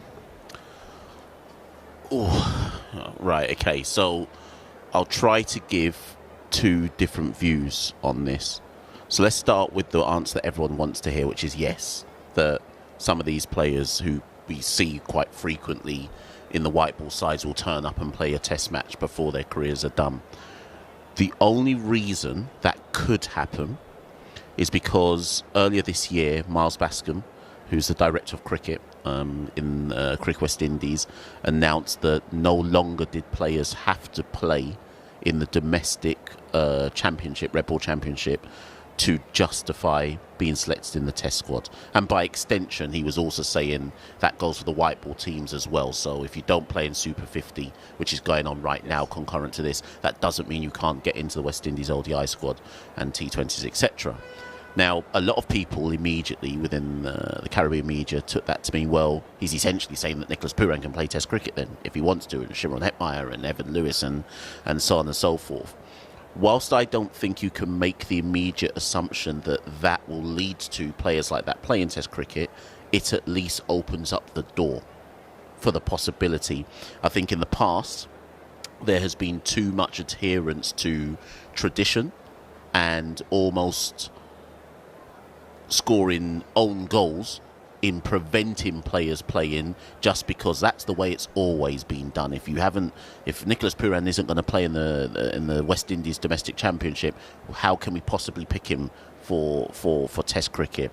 And what I always tended to say to people is, in this kind of England Bazball era, is I don't think Brendan McCullum would have any issue with picking Nicholas Pooran to play for England if he had a Nicholas Pooran equivalent player doing what he does in Jacob Bethel.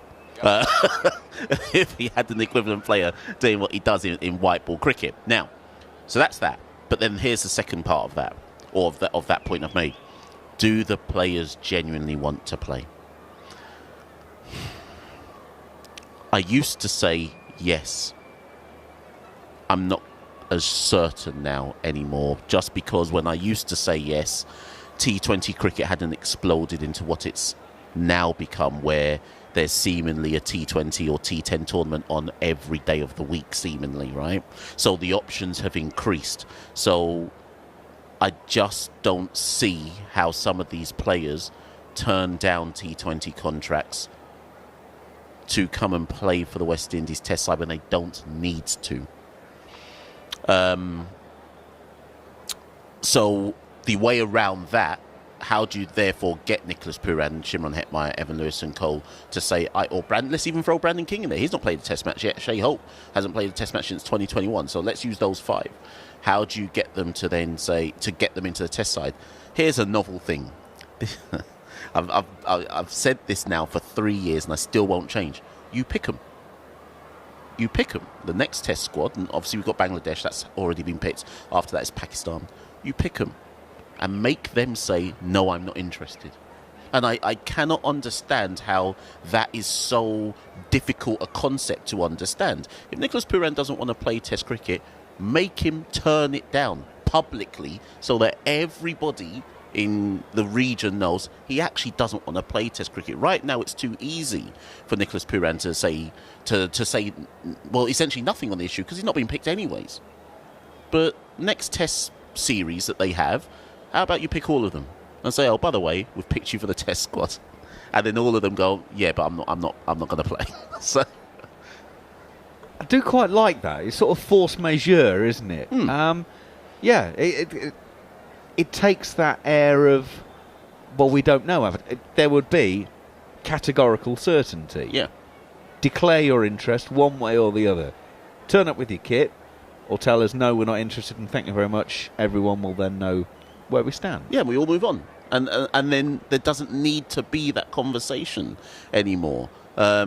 Now, I'm sure if there's anybody from Cricket West Indies listening, I'm sure there's someone, but I'm sure if somebody from Cricket West Indies is listening, they will say, and this is true in fact, that, well, the last, actually, funny enough, the tour of Australia earlier this year, when West Indies pulled off that miraculous win at the Gabba, they did reach out to Shai Hope and said, we want you to go, and Shai said, actually, I've not played enough cricket to justify going to play some red ball cricket in Australia. Apparently, they reached out to Brandon King. Apparently, he also said, I don't think I can go play in Australia at this point in time. So, it's in their defence, it's not like they're not trying, which is why West Indies find themselves in such a difficult position, because how often can you keep going back and saying, we'd like to pick you? Oh, sorry, I'm not available. Yeah, no, but we'd like to pick... When do you throw the towel in and say, oh, what's the point? Like, we can't get them to commit. Can I ask the ugly question? Go for it. Jason Holder spent quite a lot of time talking about match fees. What does a West Indian Test match player get, roughly, as their match fee? Because that's the other thing, isn't it? We all know that the money in the game is in white ball cricket. And actually... we heard Marcus Trescothick say recently that England are seeing 50-over cricket as an extension of T20. It's just becoming a longer version of a similar style of game. So actually there's kind of a point for some of the white ball specialists to come back and play other formats there, because other teams are looking around the world at it, that if you go and make a quick-fire 70-odd in an ODI, that might very well pick you up a T20 gig, as you mentioned, in one of these myriad tournaments around the world. But is there... there's got to be a pull to make you want to go back and play West Indies. As we've just said, there's so many white ball opportunities around the world. You can basically walk from country to country and pick up a gig somewhere or other. So to make you leave that merry-go-round, there's got to be something special. There's got to be something pulling you, and I'm afraid to say, in this cold hard professional sport world of late 2024, the lure of the baggy green, the purple, the maroon floppy sun hat, that don't cut it anymore. It's about pounds, shillings and pence.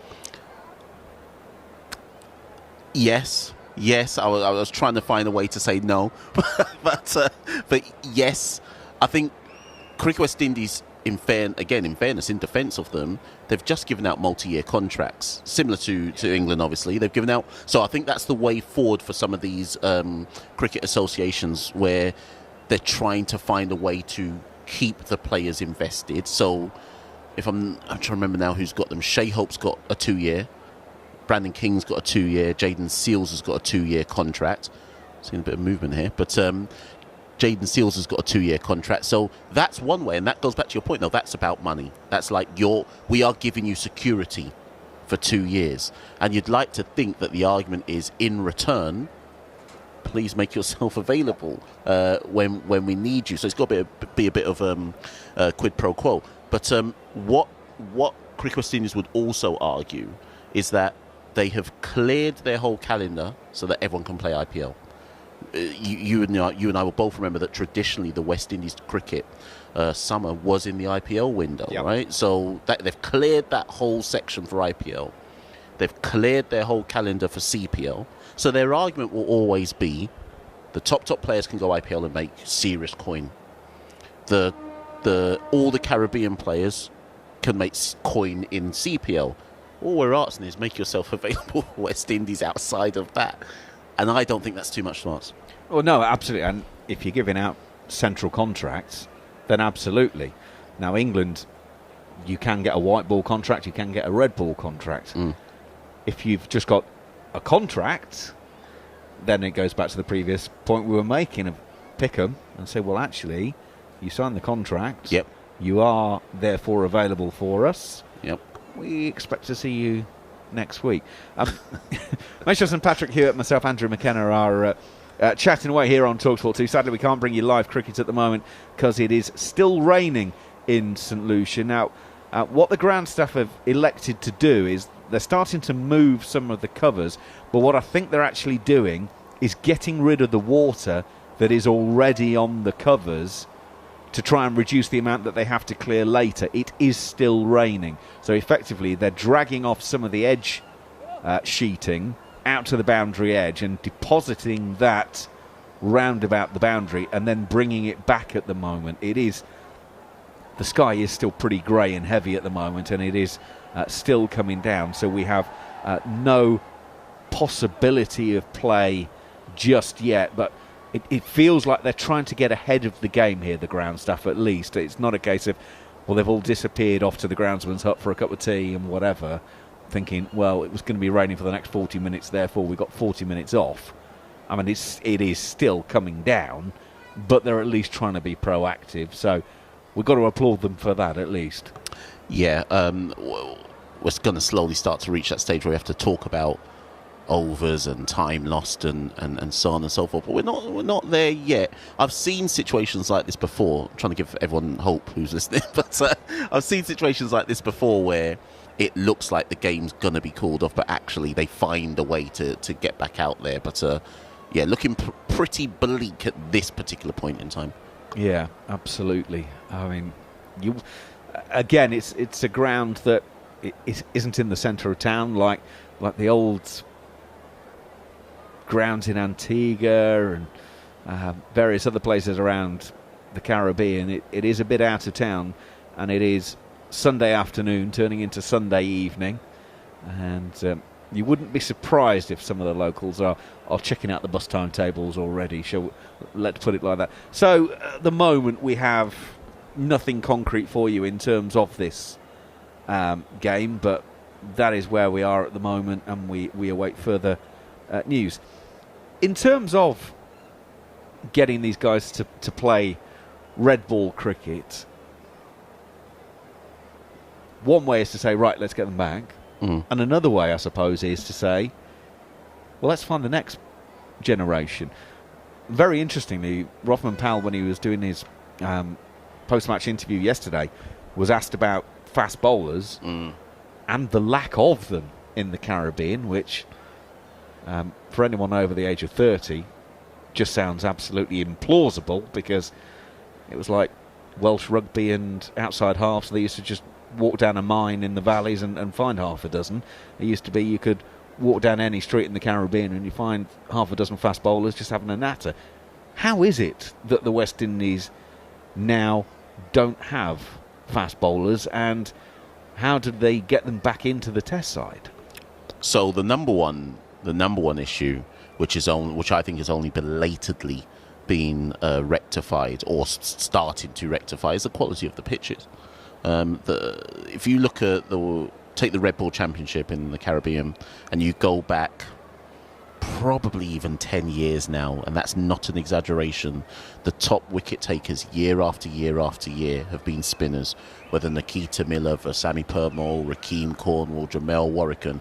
Every single year the spinners are leading the wicket charts, and that's just not conducive. Now, the way they tried to get round that was, again, rather belatedly, is say, right, bonus points for fast bowlers taking wickets to stop teams essentially bowling spin from about the third or fourth over. And it's really it was getting that bad. Yes, some teams been opening with spin, I think, in a red ball game. So in order to stop teams just packing their teams with spinners and bowling teams out for sub 200, points were being awarded to teams who are taking wickets with fast bowlers, which is the right thing to do. They've also done that in the 50-over version of the game. So it's something that they've recognised as, we have a problem here.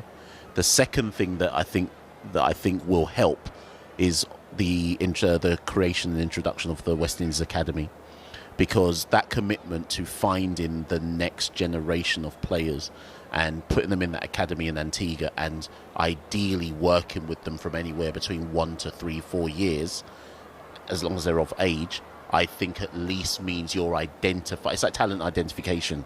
You're not waiting for Jamaica to produce someone, or Guyana or Barbados, etc. You're going in-house and identifying the best youngsters in the region, keeping them in-house in Antigua under the watchful eye of the Ramesh Singh as the academy head coach. And that's where the best facilities in the region are. So I think that's your best way of finding the next generation of, in this case, fast bowlers. But the problem is, and this goes for all sports, but in this context we're talking about the West Indies, how patient are fans willing to be? So whilst results are still not consistent or improving, are they willing to trust the process and say, yeah, but in 5 to 10 years we might have some people coming through? Well, as we all know, it's what have you done for me lately, isn't it? It has to be now.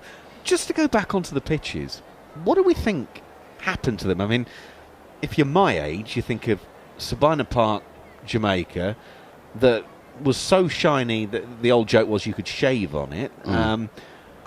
So what happened? Did the pitches just get old and tired? Because I remember talking to Barry Richards many years ago in South Africa, and he was talking about some of the pitches there. And he said to me, people forget, cricket pitches, it's grass and it's soil, it's a living thing. And it has a lifespan. And after about 25, 30 years, you have to replace it. And he said, too many situations are allowed actually to get that square or part of the square to that tipping point, and when it goes really, really quickly. Is that maybe what happened with the West Indies? I mean, how did Sabina Park go from being the fastest pitch on God's green earth to places where people bowled spin? So what you've just kind of quoted there from Barry Richards is pretty much close to the answer here. I'm going to say it's twofold. One of the issues is that the pitch curators in the region, and having spoken to, again, Miles Bascombe, Director of Cricket in Cricket West Indies, this is something that he told me, that they just haven't been upskilled.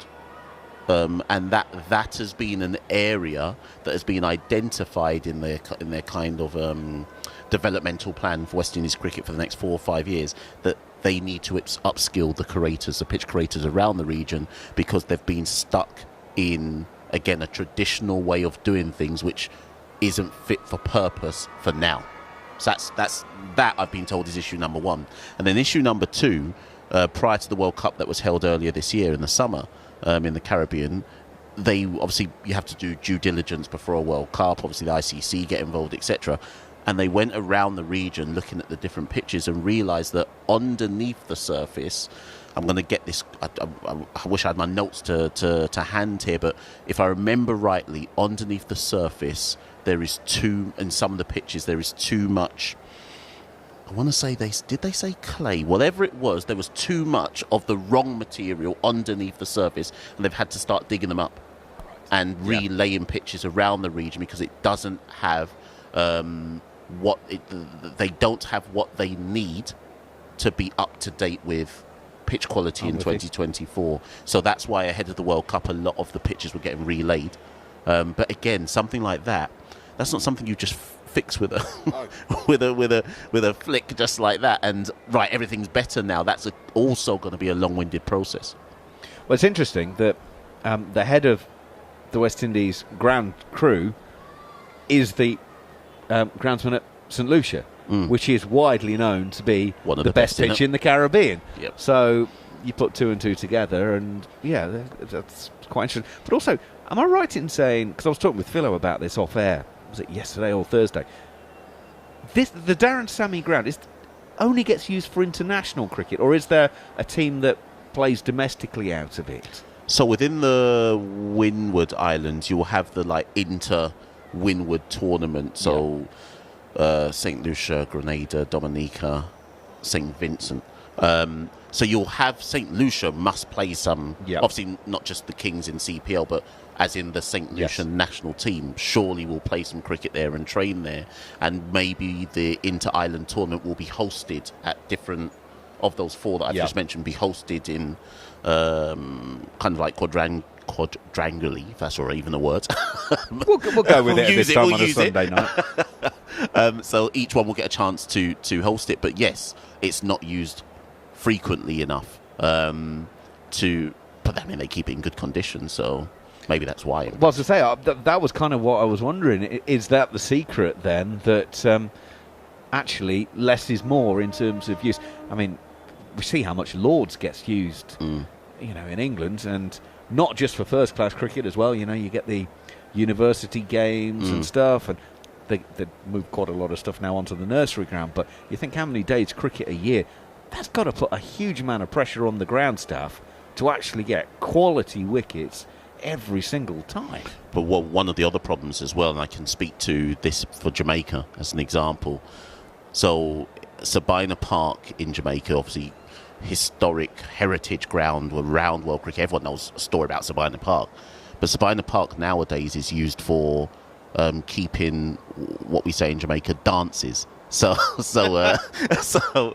big musical functions are held at Sabina Park, but also the JPL, the Jamaica Premier League, the football tournament, hosts matches there. So you talk about upkeep of a cricket ground, and Sabina Park nowadays is being used for parties and football, more so than you'd use it as an international cricket ground, and that has an effect. That you're not even using it for its primary purpose. So there's things like that to consider as well. There was talk at some point of building a new venue up near Montego Bay, because as we've seen with England tours at the moment, it does seem that the West Indies only put England into venues which are basically nice holiday destinations, hence Antigua, St Lucia, Barbados. So there was talk of building a venue up near Montego Bay, because that might be a bit more appealing than downtown Kingston. Not that I've got anything against downtown Kingston. We had a lovely time when we were there. God, what was it? Back in 2003 now, I think. I was going to say, it'll be a long time, because England haven't come to Jamaica in a long time. Yeah. So is that a goer, do you think, Montego Bay, or is there that they're not? I guess it's a chicken and egg thing, isn't it? If you're not playing cricket, do you put the venue in? Does that create the interest and therefore make it worthwhile, or do you have to have the interest to build the stadium so that it warrants the funding?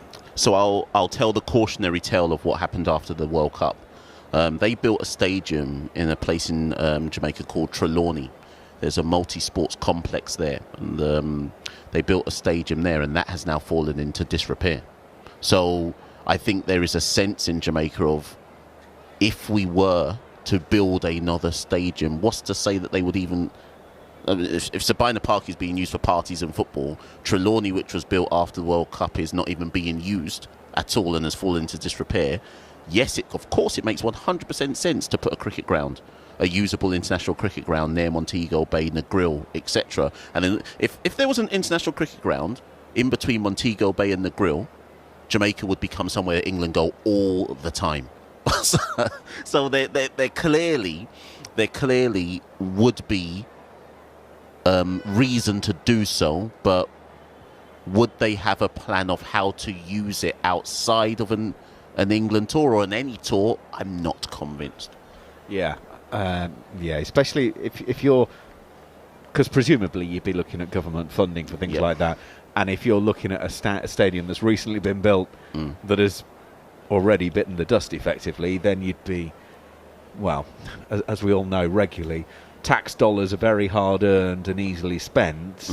There'd be an awful lot of pressure, wouldn't there, from other parts of the community going, hang on, we need money for inserts, books, roads, schools, nurses, etc., etc. Another sports ground. Yeah, that might be a bit of a tough sell. The only island in the region that can really claim to have Antigua's, obviously Antigua, you've got Sir Viv, you've got the Coolidge Cricket Ground, but Trinidad, that's why a lot of the domestic tournaments in the Caribbean are always held in Trinidad, because you can play multiple games across Trinidad. You've got Brian Lara, of course you've got Queen's Park Oval, but then they're what we call here the outgrounds that Trinidad have are good enough to host first-class matches on. So Trinidad's actually the country which, Trinidad and Tobago I should say, is actually the country which is most equipped for hosting multiple cricket matches, but it's not a... Please forgive me, anybody who's a different, but it's not a tourist destination yet. It's not seen as the go-to tourist destination in the Caribbean. Don't worry, because I think I upset the Trinidad Tourist Board on that tour in 2003 as I described Port of Spain as being like Middlesbrough with sunshine. Nah, you're out of order for that. Well, on the grounds that because there's that huge chemical works near the docks, and it just smelled like Teesside. If you've ever been to the ICI works up in the north of Teesside, you'll know exactly what I mean. It was basically Middlesbrough with sunshine. But yeah, I kind of see that. Where does Guyana fit into all of this? Because for those who aren't aware, they've recently discovered oil and I think gas as well in Guyana. And in the last few years, Guyana is rivaling Abu Dhabi and Dubai with all this money all of a sudden. And he's piling it in. So President Irfan Ali in Guyana, to show you how much of an economic boom is going on in Guyana right now, he just announced that anybody who is of Guyanese citizenship is allowed to claim $10,000 from the government. Everyone's just been given they're getting $10,000 Guyanese dollars for free. If that equates to, in British pounds, that equates to something like £450. Now, some will say, what, only that? But I'd take £450 if the government was handing it out for free. So that shows you how much of an economic boom is currently going on in Guyana, that everyone's allowed to now pick up some free money from the government. Now, in terms of a cricket sense, I think what really shows what's going on for Guyana is the Global Super League starts... Is it next week? It starts on the 26th, I think, which is next weekend, possibly.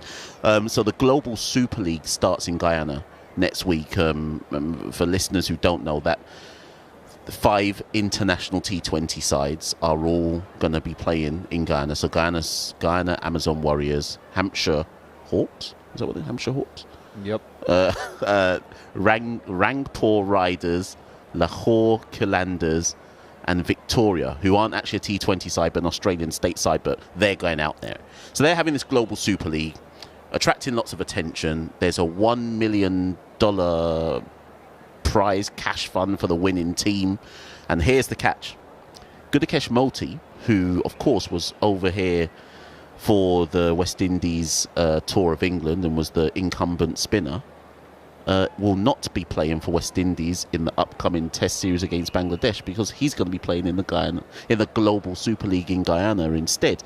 And right now there's question marks in the region as to why is the Test incumbent, because the West Indies Test series is going alongside this Super League, so why is the Test incumbent playing in admittedly in his home nation, but why is he playing in a T20 tournament at the same time as the West Indies Test team is playing?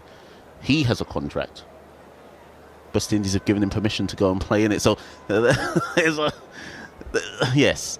Yeah, well, I can tell you, our very own Darren Gough is going to be coaching the Lahore Qalandars in that. And when Goughy was in here, a couple of weeks back, Goughy, if you are listening, apologies if I'm not meant to say this, but he basically had a list of players that he was working his way through as to who he could potentially get to play for the Qalandars in this series. And he said there were all sorts of problems because there is cricket going on in the Caribbean at that point, so they can't get any of the West Indian players. You've then got various other competitions going on as well, and Guyana are basically going to be absolutely stocked and loaded, so everyone else is turning up basically knowing that they're playing for second place. That's what it looks like on paper. I think Guyana have got... And actually, I should have brought this up when you asked me earlier on. Shai Hope is playing for Guyana Amazon Warriors. So Shai Hope has a 2-year central contract, but playing for Guyana Amazon Warriors in the Global Super League. So Roston Chase is playing for them. As I said, Gudakesh Motie is playing for Romario Shepherd's playing for... They've got a very good team. Yes.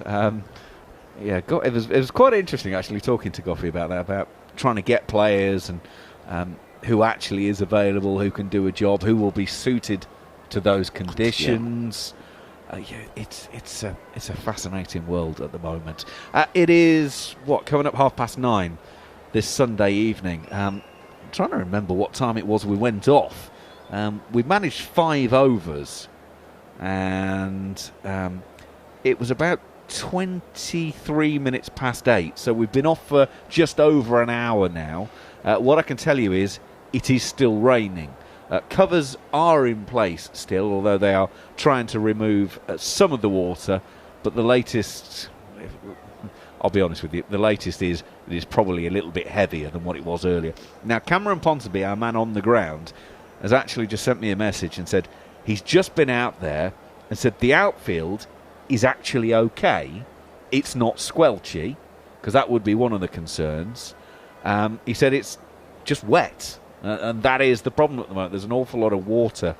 It is still grey in the direction where the weather is coming from. So it seems that it is pretty well set for the time being. So it really doesn't look like we're going to get a resumption anytime soon. I mean, if it's stopped now, what do we have? About 8 covers out there, as I mentioned earlier, covering the playing square and the bowlers' run-ups. And there are also tarpaulings covering the problem areas from Thursday, because bearing in mind how much drying agent they had to put down there, it told us that it was very soft and squidgy the other day. So they'd be very nervous about that. So those areas are covered as well. To clear that amount of sheeting and get the water off, you would have thought we'd be looking, got to be an hour, hasn't it? Yeah. Got to be an hour from the time it stops. It's not looking optimistic is my diplomatic way of putting this right now. But like I say, well, yes, I was about to say you never know, but I'll let you get the latest. Yeah, but Cameron's just pinged me through a message. It's just got very heavy, and now this is the telling bit, because the ground staff have been walking around with their yellow sou'westers on. He said they're no longer manning the covers, and they've actually made their way inside. So, having praised them for being out there earlier and trying to be proactive, it does feel a little bit like common sense and inevitability has crept in. But it is down to the umpires. Mm-hmm. They are the ones in charge of this. There is no international umpires. All 4 members of the officiating crew and the match referees are all from the West Indies. So they will have a modicum of local knowledge on this one. They will go out and speak to the ground staff and ask the ground staff, how long do you think it will take to clear this lot up? And the answer to that question will determine what happens. Now, of course, the question is, when are they going to go and ask that question? Do they wait for it to get a little bit lighter? Do they wait for it to have a sign that it might stop? Or do they give it a certain amount of time and say, right, well, it's still lashing down. What do you think? Because, it doesn't look great, this, does it, Mash? My prediction is that they're giving this at least another hour before they make any clear decision one way or the other. So I think, in spite of how heavy it might be. Because it is, as was just said, it's just gone 9:30 UK time. We finished Thursday's game at around about midnight.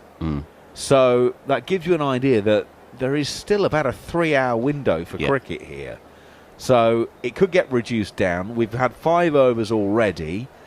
So if it were to stop in, I don't know, an hour's time, an hour's clean-up, you could potentially get England a couple more overs and get the West Indies 7 in replies, something of that ilk. But it all depends as to how fit for play it is. I mean, this is the advantage, if you want to call it an advantage, of starting the game at 4 o'clock in the Caribbean. You do have plenty of time to play with still. So I don't think they'll be hasty in making the decision. Actually, you've referred to it there, and in the pre-game interview with Shafane Rutherford, Cameron touched on him with that. So, for anyone who isn't aware, generally speaking, T20 games in the Caribbean start at 8 o'clock in the evening. For UK TV purposes, these games are starting at 4 o'clock.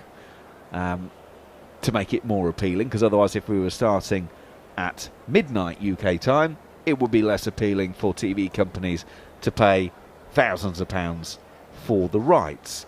I know it makes economic sense. Does it make cricketing sense? Because what we've seen in these T20 games, I was making a note the other night that we start in daylight, and it's about 17 overs of that first innings when you can then see the players 4 cross shadows from the floodlights. So we're getting effectively a day game in the first half and a floodlit game in the second half. Are we putting the finances before the cricket? And do we have to put the finances before the cricket?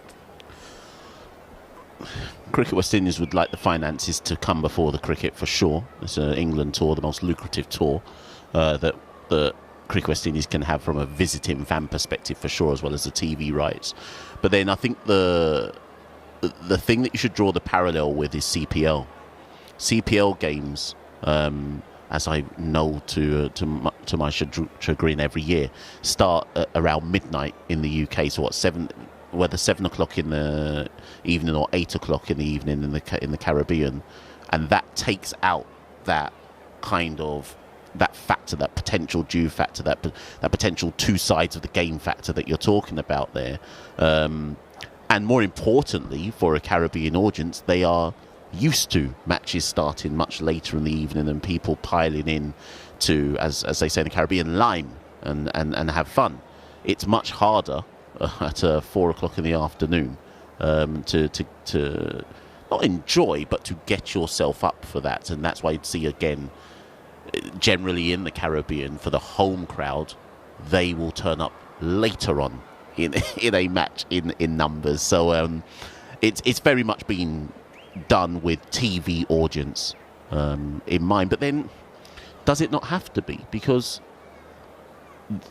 this wouldn't be an attractive game to watch on TV if it starts at midnight. Even if you're an huge England cricket fan, you're asking a lot for people to stay up till midnight, game after game after game. Well, and also starting at midnight, and we're talking, even this, the shortest form, still basically takes 4 hours. Yeah. So midnight to 4 o'clock in the morning, I would suggest you've got to have a fairly understanding family and a fairly understanding boss if you're going to see the whole thing through.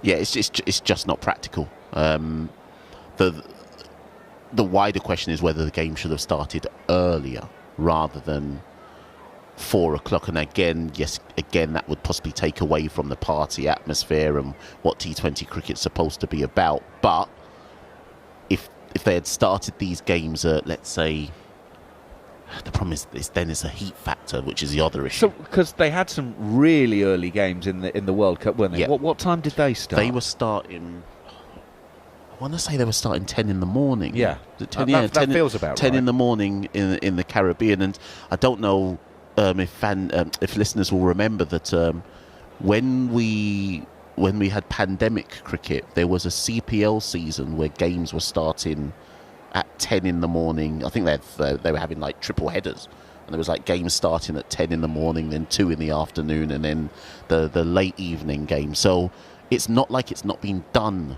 before. And more importantly, the 10 in the morning would take away as well the two-sided nature of the games. Yeah.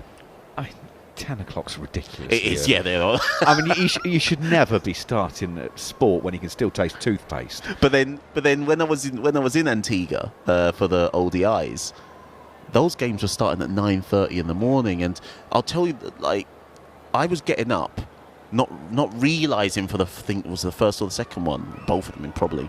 It's like, oh no, I've got to be at the ground, and I've like literally just brushed my teeth. So it's not ideal starting a game at 9:30 in the morning. You know, I was just thinking, you know, could you start around midday?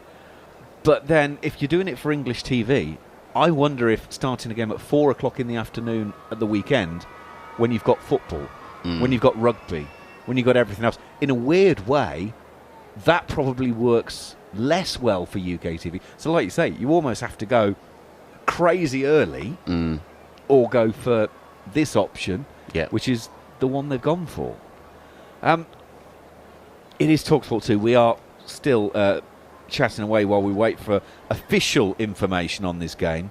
What I can tell you in terms of unofficial information is the latest we've got from Cameron Ponsonby, our man on the ground, is that now puddles are properly forming on what is the outfield. So I have no official indication on this, but I get the impression we're not a million miles away from the umpires having a conversation. But we have to officially wait and find out on this one. So while we do that, I tell you, actually, away from this T20 series, Australia's 5-match series at home to India gets underway later this week with the first test. Of course, that is being played in Perth. The former Australia spinner Brad Hogg joined Neil Manthorp and Steve Harmison on following on this week to take a look ahead to that series. We're joined by the former Australian spinner to talk all things Border-Gavaskar Trophy and other things, Hoggy. But let's start with Nathan McSweeney, because I suppose many of us outside of Australia didn't see that name coming. We were all talking about Cameron Bancroft or indeed Marcus Harris. So tell us about the new opener. Yeah, well, the new opener, he hasn't opened before in first-class cricket. He's been batting number 3 this year for South Australia. He's been captain. He's played India A as well. I think the other name that was going to be thrown up there to open the batting was Josh Inglis as well. So they wanted to step away from Harris, Bancroft, Renshaw as well. Those 3 are probably getting a little long on the tooth. But I think this is a good decision. It's a risky decision, but someone with a little bit of youth, they're taking a risk on to bat around the likes of Khawaja, Smith and Labuschagne, who are all coming to the end of their careers. So they're trying to give or blood a young batsman for the long-term future. So I think it's great that we're looking for the future rather than just trying to fill a hole right now. All right, before Harmy asks you a question, let's actually hear from Nathan McSweeney himself. He was talking to the Unplayable podcast, and he sounded like he was pretty confident about stepping up to open. For me, nothing really changes. Batting 3 for South Australia, I do similar prep and with the new ball. So for me, it's try and nail the same preparation, go out there, and that'll give myself every chance to go out and do a good job for the team. Right in saying that you've never done it before in at Shield level? Haven't done it before in Shield level. Quite a bit growing up, a little bit in grade cricket. So I think batting 3 can be in the second ball of the game. So for me, it's not too dissimilar, and the preparation side of it's exactly the same. So I'm very comfortable with it, and I'm looking forward to it. That's Nathan McSweeney, Australia's new opener, speaking to the Unplayable podcast. What sort of a character is he? Seems quite confident. I think he feels very confident. I think they've given him some leadership roles here this year. And I think that just shows that they think that he's probably someone that they're going to look at to lead Australia 5 years down the track after Pat Cummins leaves. So I think it's just not about opening the batting and that playing a position as the bat. I think it's looking for someone for the long term to lead this team and take over the reins from Pat Cummins down the road. Hoggy, Steve Smith back to number 4 was a no-brainer, really, was it? Oh, definitely a no-brainer. I think it was a waste of time even trying him up there as an opener. But I think it was probably good for Steve Smith out that time just to try something new, just try and reinvent the wheel a bit and give him a little bit more motivation moving forward and just change it up, because I think through that period, you look at Virat Kohli, you even look at Kane Williamson, you can just drop off with your form over a certain period of time. You need something new, just to give yourself a little bit of impetus and more motivation. And he's gone and tried it. It didn't come off. And now he might feel a little bit embarrassed about making that move. And it's going to make him more motivated to get back to number 4 and be Steve Smith at his best. Hoggy, Border-Gavaskar Trophy time, India in the country. There was some kerfuffle, wasn't there, about a ball change in the India A game against Australia A. The ball was changed by the umpire, and the whole incident was sort of hushed up. And Cricket Australia released a statement to say that the ball was replaced because of deterioration. And now we've got Jason Gillespie basically saying that Pakistan have been largely ignored before the start of the Border-Gavaskar Trophy. Australia and Cricket Australia treading very carefully with India in the country, it seems. Well, it's like being married at home, isn't it? You think you wear the pants until the wife steps up and says, that's not good enough. This is what I want. This is where we're going. So I think Cricket Australia know who's wearing the pants at the moment. Yeah, I get that. I'm always a boss in my house when she's not in. It's great, isn't it? You're a hero until that door comes and she goes, honey, I'm home. Yeah. And then you start taking the trousers off and you're giving them back. But you're talking about sort of trousers, and we look at this test squad. It's a big 12 months for England, for India, for Australia. Huggy, I played at the back end of that great generation that you played, the lads that you played with. And there was always a call of they're going to finish at the same time. You're back to where you are then, now. But I always look at that decision when, the likes of Hayden Langer and McGrath and Warren, all them finished.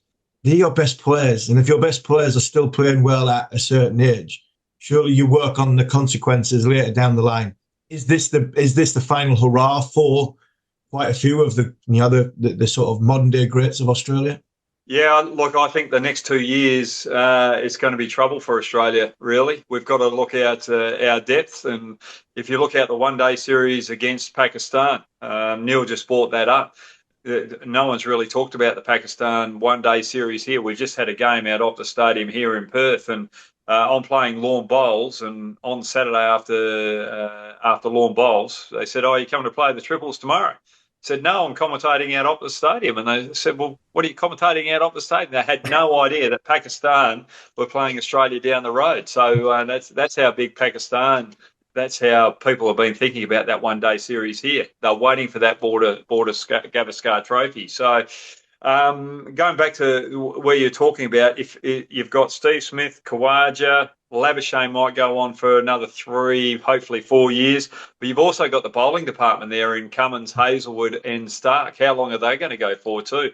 Especially with Cummins and Hazelwood getting big dollars in the IPL.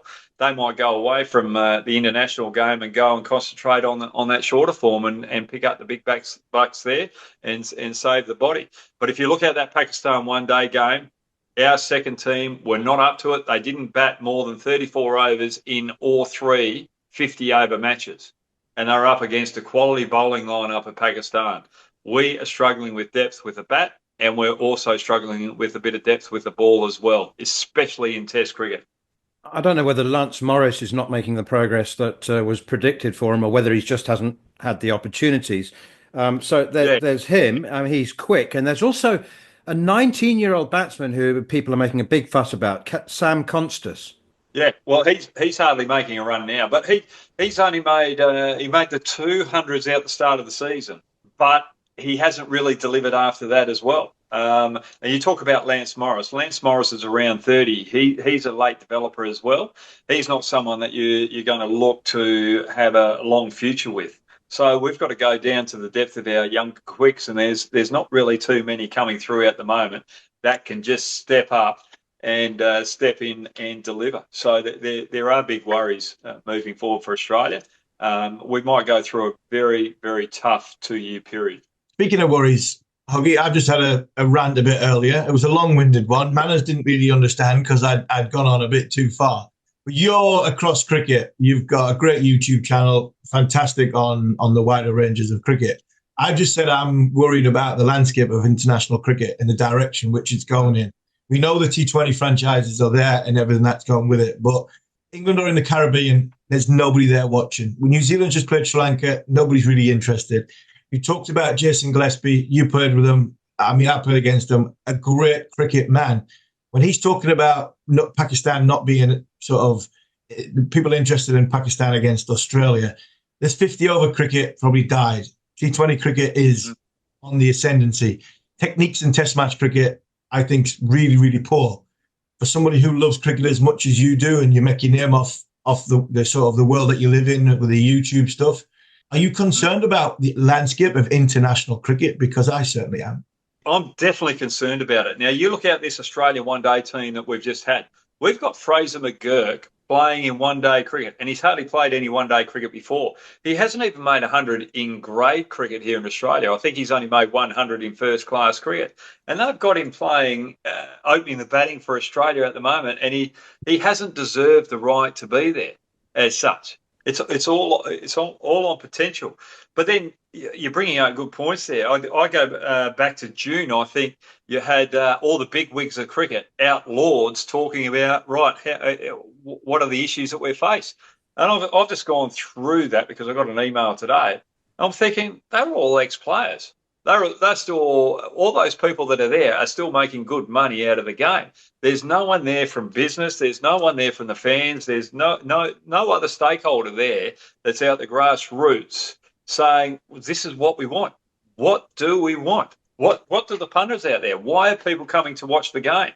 And when you've got international cricket, you've got England who are playing so much cricket at the moment, and they're trying to keep the game going. But you know, they've got a T20 team, they've got a one-day team, they've got a test team, and they're chopping and changing, trying to rest players.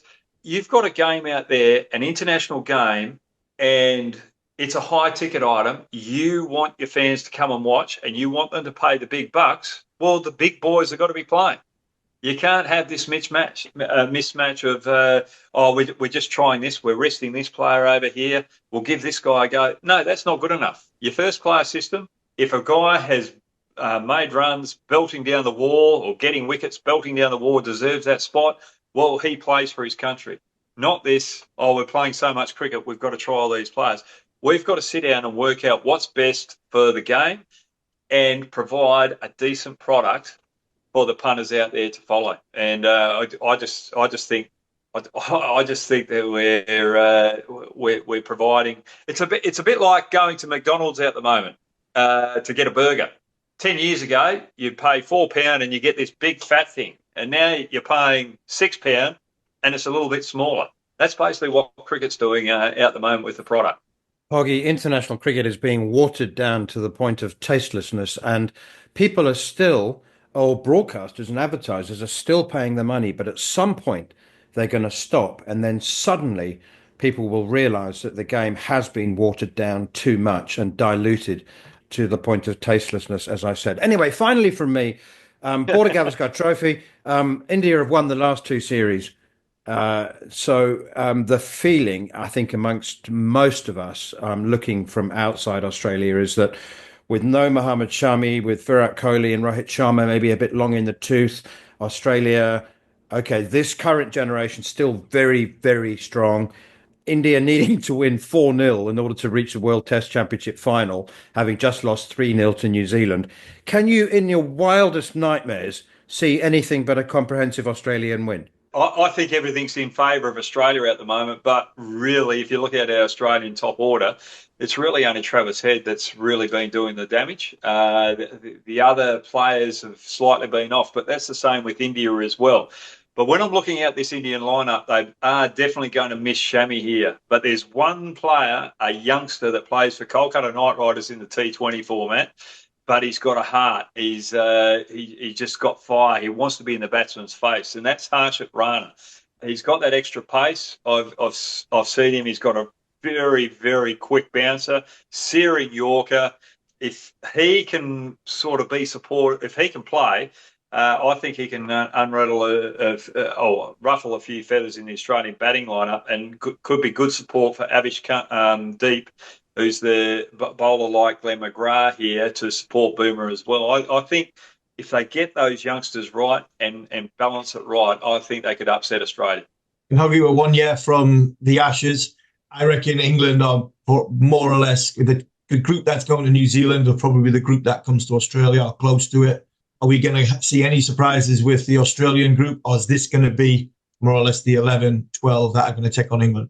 I don't think you'll see any more changes from the Australian group. I think if you're looking out right, players could retire in a big cluster. I think it'll be after that Ashes series here in Australia next year. I think they'll all want to play in that Ashes series. So watch out for that space. I think it's going to be a great contest because you've got a different brand of cricket. You've got youngsters that would have been in the in the system for another year and a half, playing that aggressive brand of Brendan McCullum style of cricket.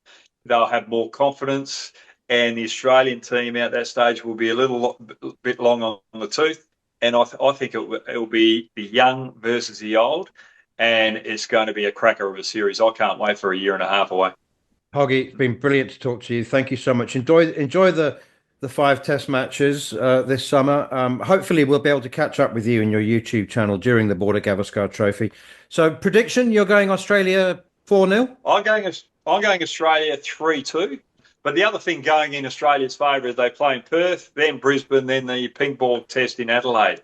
So you're sort of playing in those foreign conditions up front against India, though India have beaten Australia out all 3 of those venues. So it's going to be tough. And Virat Kohli's already here in Perth practicing ahead of the rest of the Indian team. So that just shows that he means business as well. And that's not a good sign for Australia, is it? Brad Hogg speaking with Harmy and Neil Manthorp on the Following On podcast, looking ahead to that Border-Gavaskar Trophy that gets underway in Perth. I'm Andrew McKenna. Welcome back to talkSPORT 2's commentary box for this 5th T20 International between the West Indies and England in St Lucia. And I'm afraid to say I have no news, and I certainly have no good news for you. What I can tell you is it's absolutely shedding it down in St Lucia at the moment. There is standing water everywhere. And frankly, I'm amazed this game hasn't been called off already. I mean, they might be able to play water polo or, I don't know, have a swimming gala. But the possibility of playing cricket on this field just seems so remote. It's astonishing that the game hasn't been called off already. As Michel St Patrick Hewitt was saying with me a few minutes ago, we do have quite a lot of time, but surely there's not enough time in the world to get this ready to play it this evening. So it feels like we are basically marking time until the umpires get to that stage where they can say definitively, yeah, that's going to be it. We are done and dusted.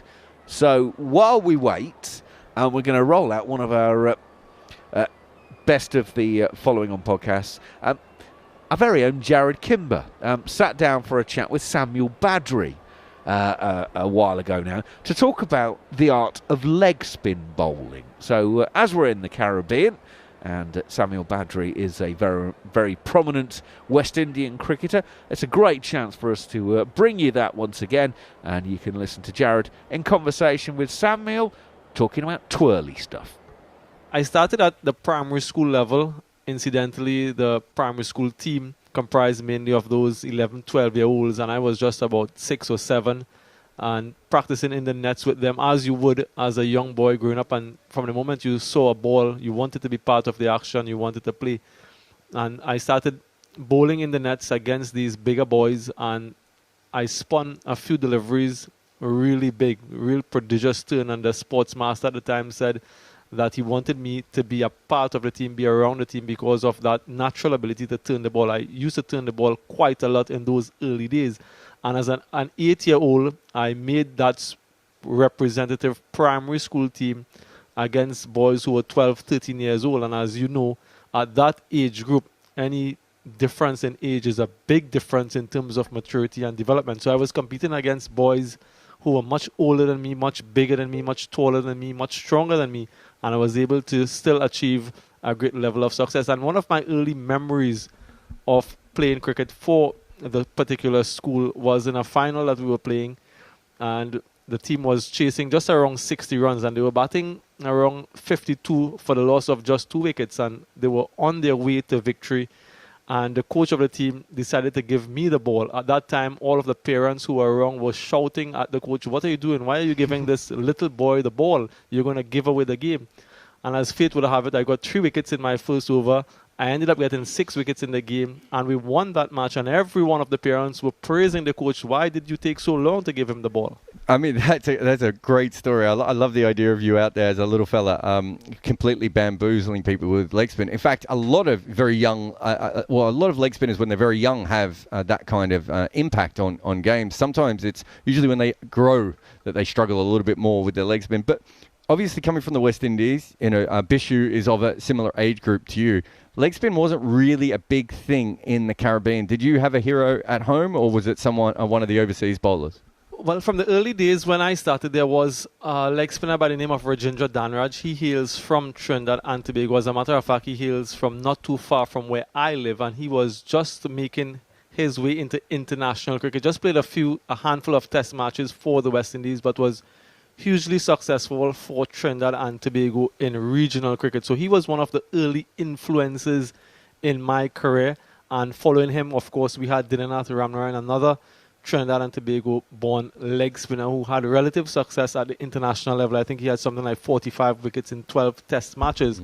So those two from, I would say, internally, and of course externally, the master himself, the now deceased Shane Warne, who had that early influence not only in my career, but I'm sure many, many bowlers around the world. The interesting thing about your bowling is that you talked about spinning it a lot when you were young, and you've just mentioned Shane Warne, but that's not the leg spinner that we saw at the international and the franchise level. In fact, you played 12 first-class games and, had modest results there. It's really T20 where you're an absolute star, obviously winning 2 World Cups, going to the IPL. When did you make the change from spinning the ball so much to not doing that? Well, it had to do, like I mentioned a bit earlier in the show, to actually stay in the team and to be selected on a continuous basis. Because when I was trying to turn the ball a lot, obviously I didn't have as much control and I was leaking runs. And I found that I wasn't selected for games thereafter, and I needed to be more consistent and more economical as opposed to wicket taking in order to play. And as a young boy coming through, that's what you want to do. All you want to do is play. So from a selection standpoint, I think the creativity and that natural talent is stifled. I don't think that's unique to the Caribbean or unique to Trinidad and Tobago. I think that happens around the world. And like I said, that natural talent doesn't get an opportunity to blossom, and then you have to change your game, change your style, change your approach. And that's what happened to me. So I was someone who turned the ball quite a lot, and just in order to play and to be selected, I had to become a little bit more economical.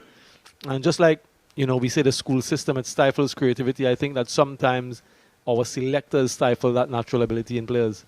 How do you go from that to becoming a specialist opening bowler? I don't know if you know the stats. I just looked them up. They're absolutely fascinating.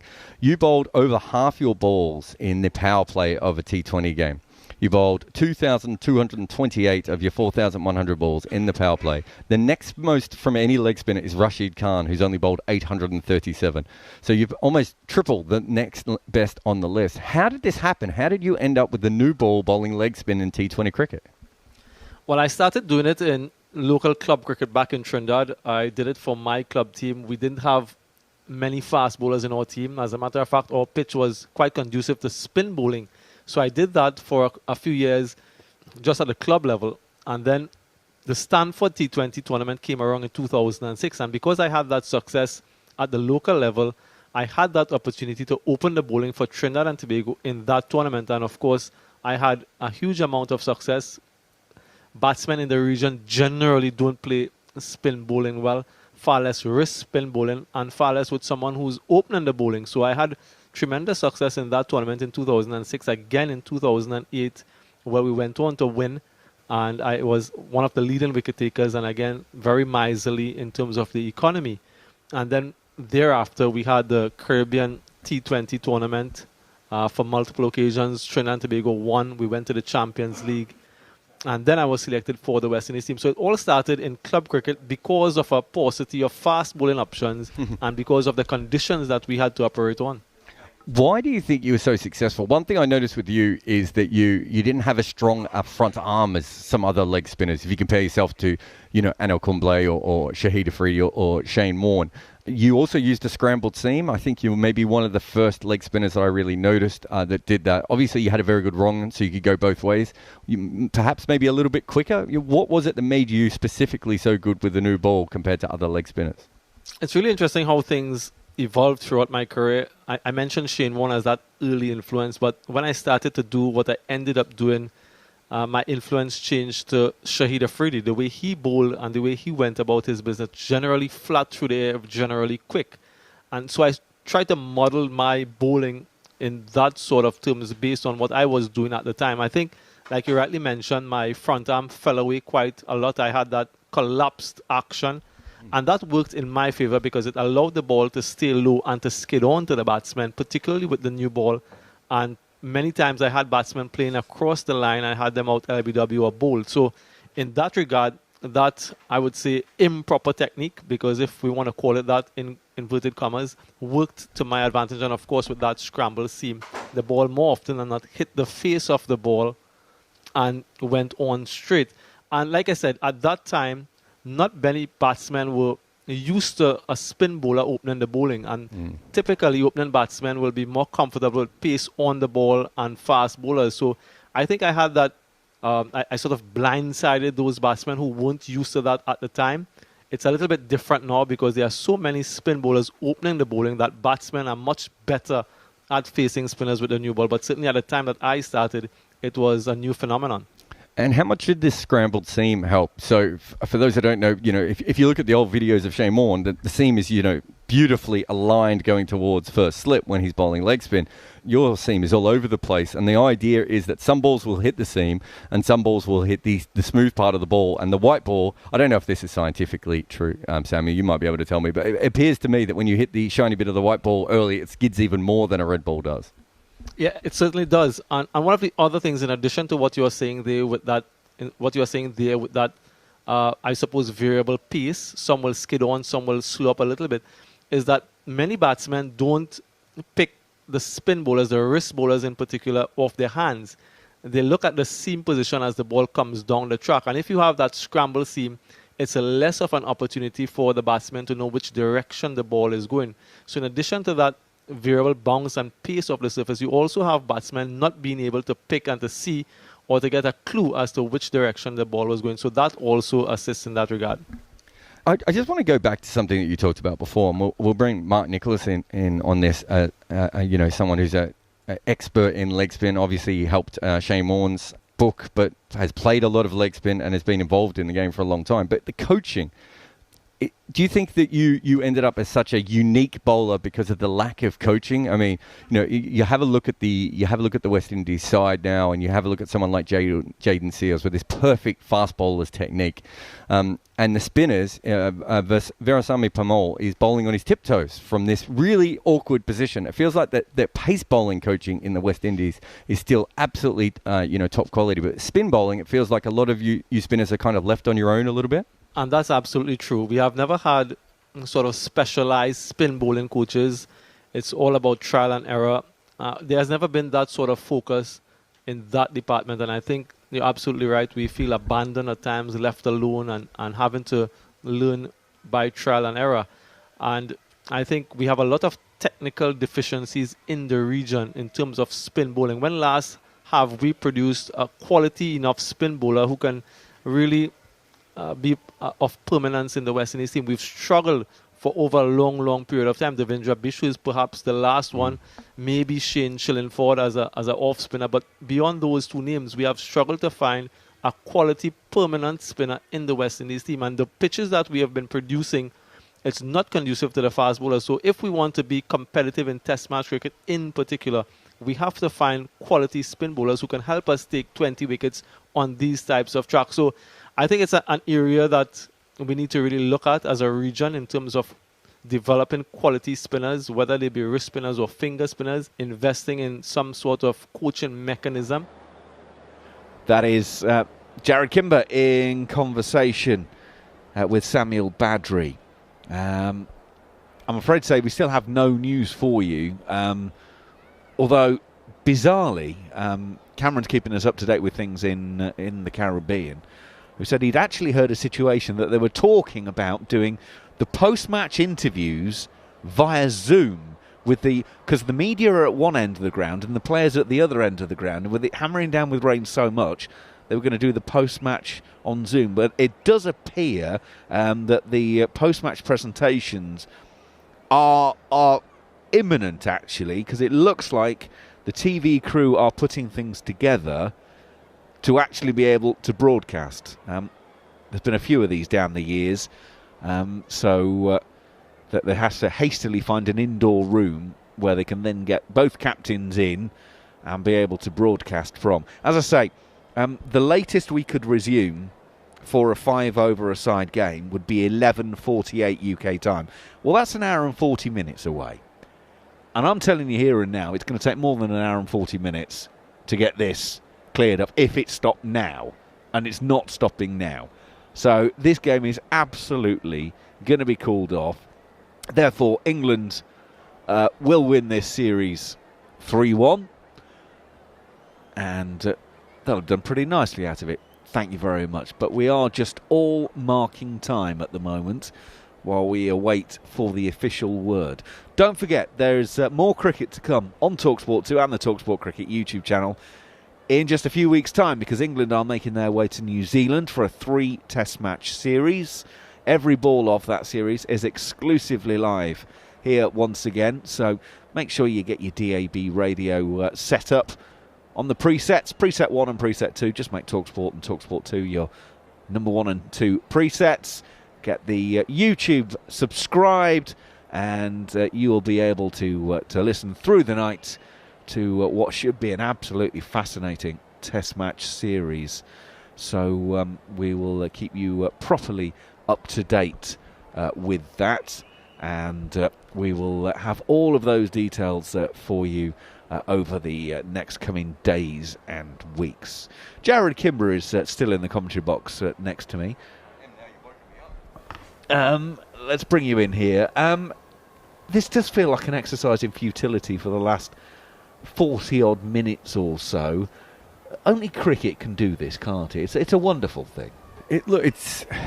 We saw them play on a surface on, was it Thursday, that I don't think was fit for international cricketers. It was far too damp.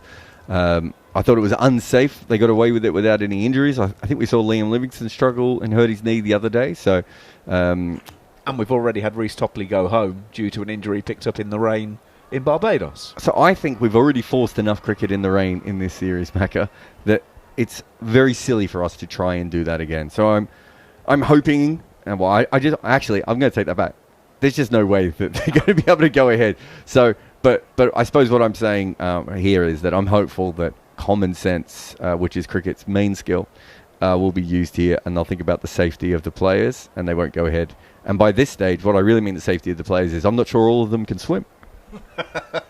Very good, very good. Yes, they left the budgie smugglers back at the hotel as they weren't expecting to need them. From an England point of view, they've given some experience to younger players.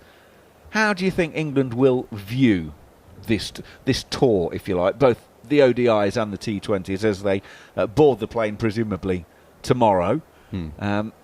How will they look back on this particular series, do you think? Yeah, I'm not sure that they've had anything that I would say is, what's the best way of putting it, that is massively exciting, that's changed their future.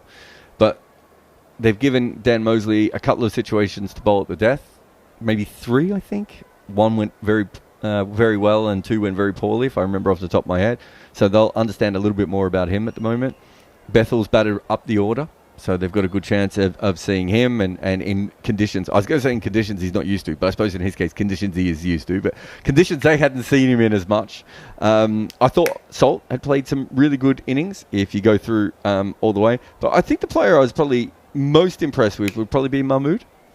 Absolutely. John was mentioning this before, and he's the one I forgot, but I actually thought he bowled really well a couple of times, and him and Akil Hassan have probably been the bowlers all the way through. I still not sure that they have great death bowling. I still feel like they're maybe missing one gun bowler that they would like to have. The whole Jamie Overton experiment is very odd to me.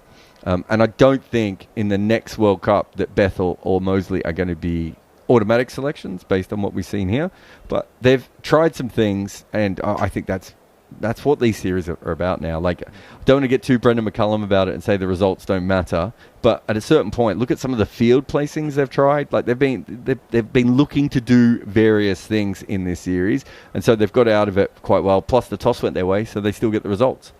I'm going to come back to that in a second. It is officially off. Hey. They have called it off. The match is abandoned.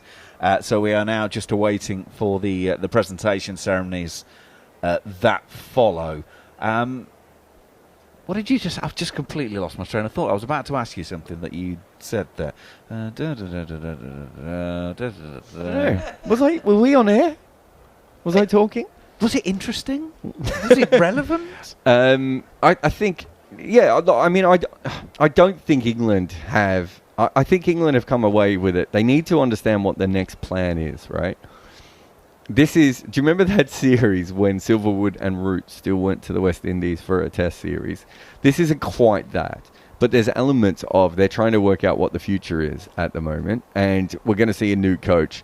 The Jamie Overton experiment, I think, is maybe one of the weirder things. But some of the field placements and the way they've bowled to certain players, I've found really, really interesting.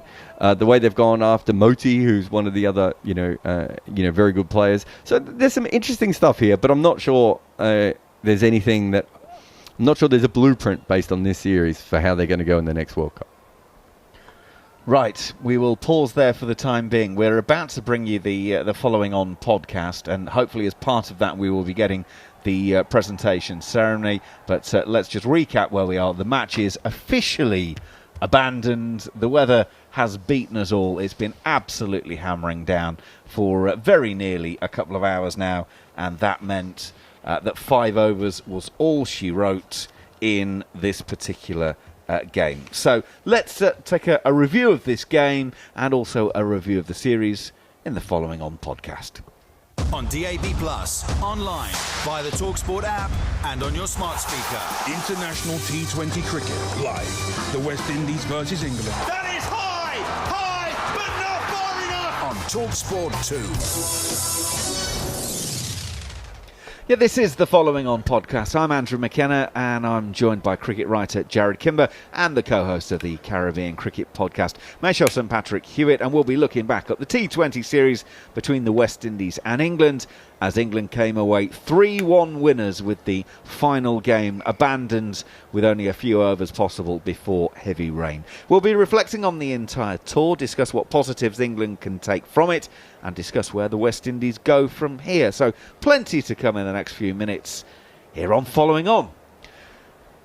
So yes, welcome along to it. The small matter of 5 overs bowled. That was all that was possible in the 5th T20 of this series. England won the toss, put the West Indies into bat. England made a couple of changes as they brought back 2 of their bigger guns. Jofra Archer and Adil Rashid were brought in for Dan Mosley and Saqib Mahmood. The West Indies made 1 change as they brought Romario Shepherd back in for Obed McCoy. Romario Shepherd playing in his 50th T20 international. And the West Indies, well, there were some big shots. There were 6 boundary 4s and 2 6s hit, but there was an awful lot of mistimed efforts as well. But they were 44 without loss after 5 overs. Evan Lewis, 29 from 20. Shai Hope, 14 from 10 balls. England used 5 bowlers. Jofra Archer bowling 2 of them, 0 for 16. John Turner, 2 overs, 0 for 22. And Jamie Overton, 1 over, 0 for 5. And then it started raining, and it never relented. So England take the series 3-1, and that will be it for the course of that. Michel St. Patrick Hewitt, overall reflections then on this series. Good series? Well, England take the honours, so they'll, first and foremost, it's a good series for them. 3-1 win in a 5-match test series. And I think that pretty much says what it says on the tin there. But my overall sentiments with the series having now come to an end is I'm just questioning still, again, with the World Cup 18 months away or just under 18 months away, what did this series answer any questions for either side? Dealing with the West Indies first, they still don't know who their 5 bowlers are, or 6 bowlers if they've even got a 6th bowler. They still want to chase, and that is easily their strongest suit. They were given the chance to bat first. They looked uncomfortable batting first. If you're a good coach going forward, you probably want West Indies to bat first in as many games as possible in what series remain before that particular World Cup. And they tried some new players. Terence Hind, did he really look like he's up to international standard? I mean, that's not for me to say, but the answer is no.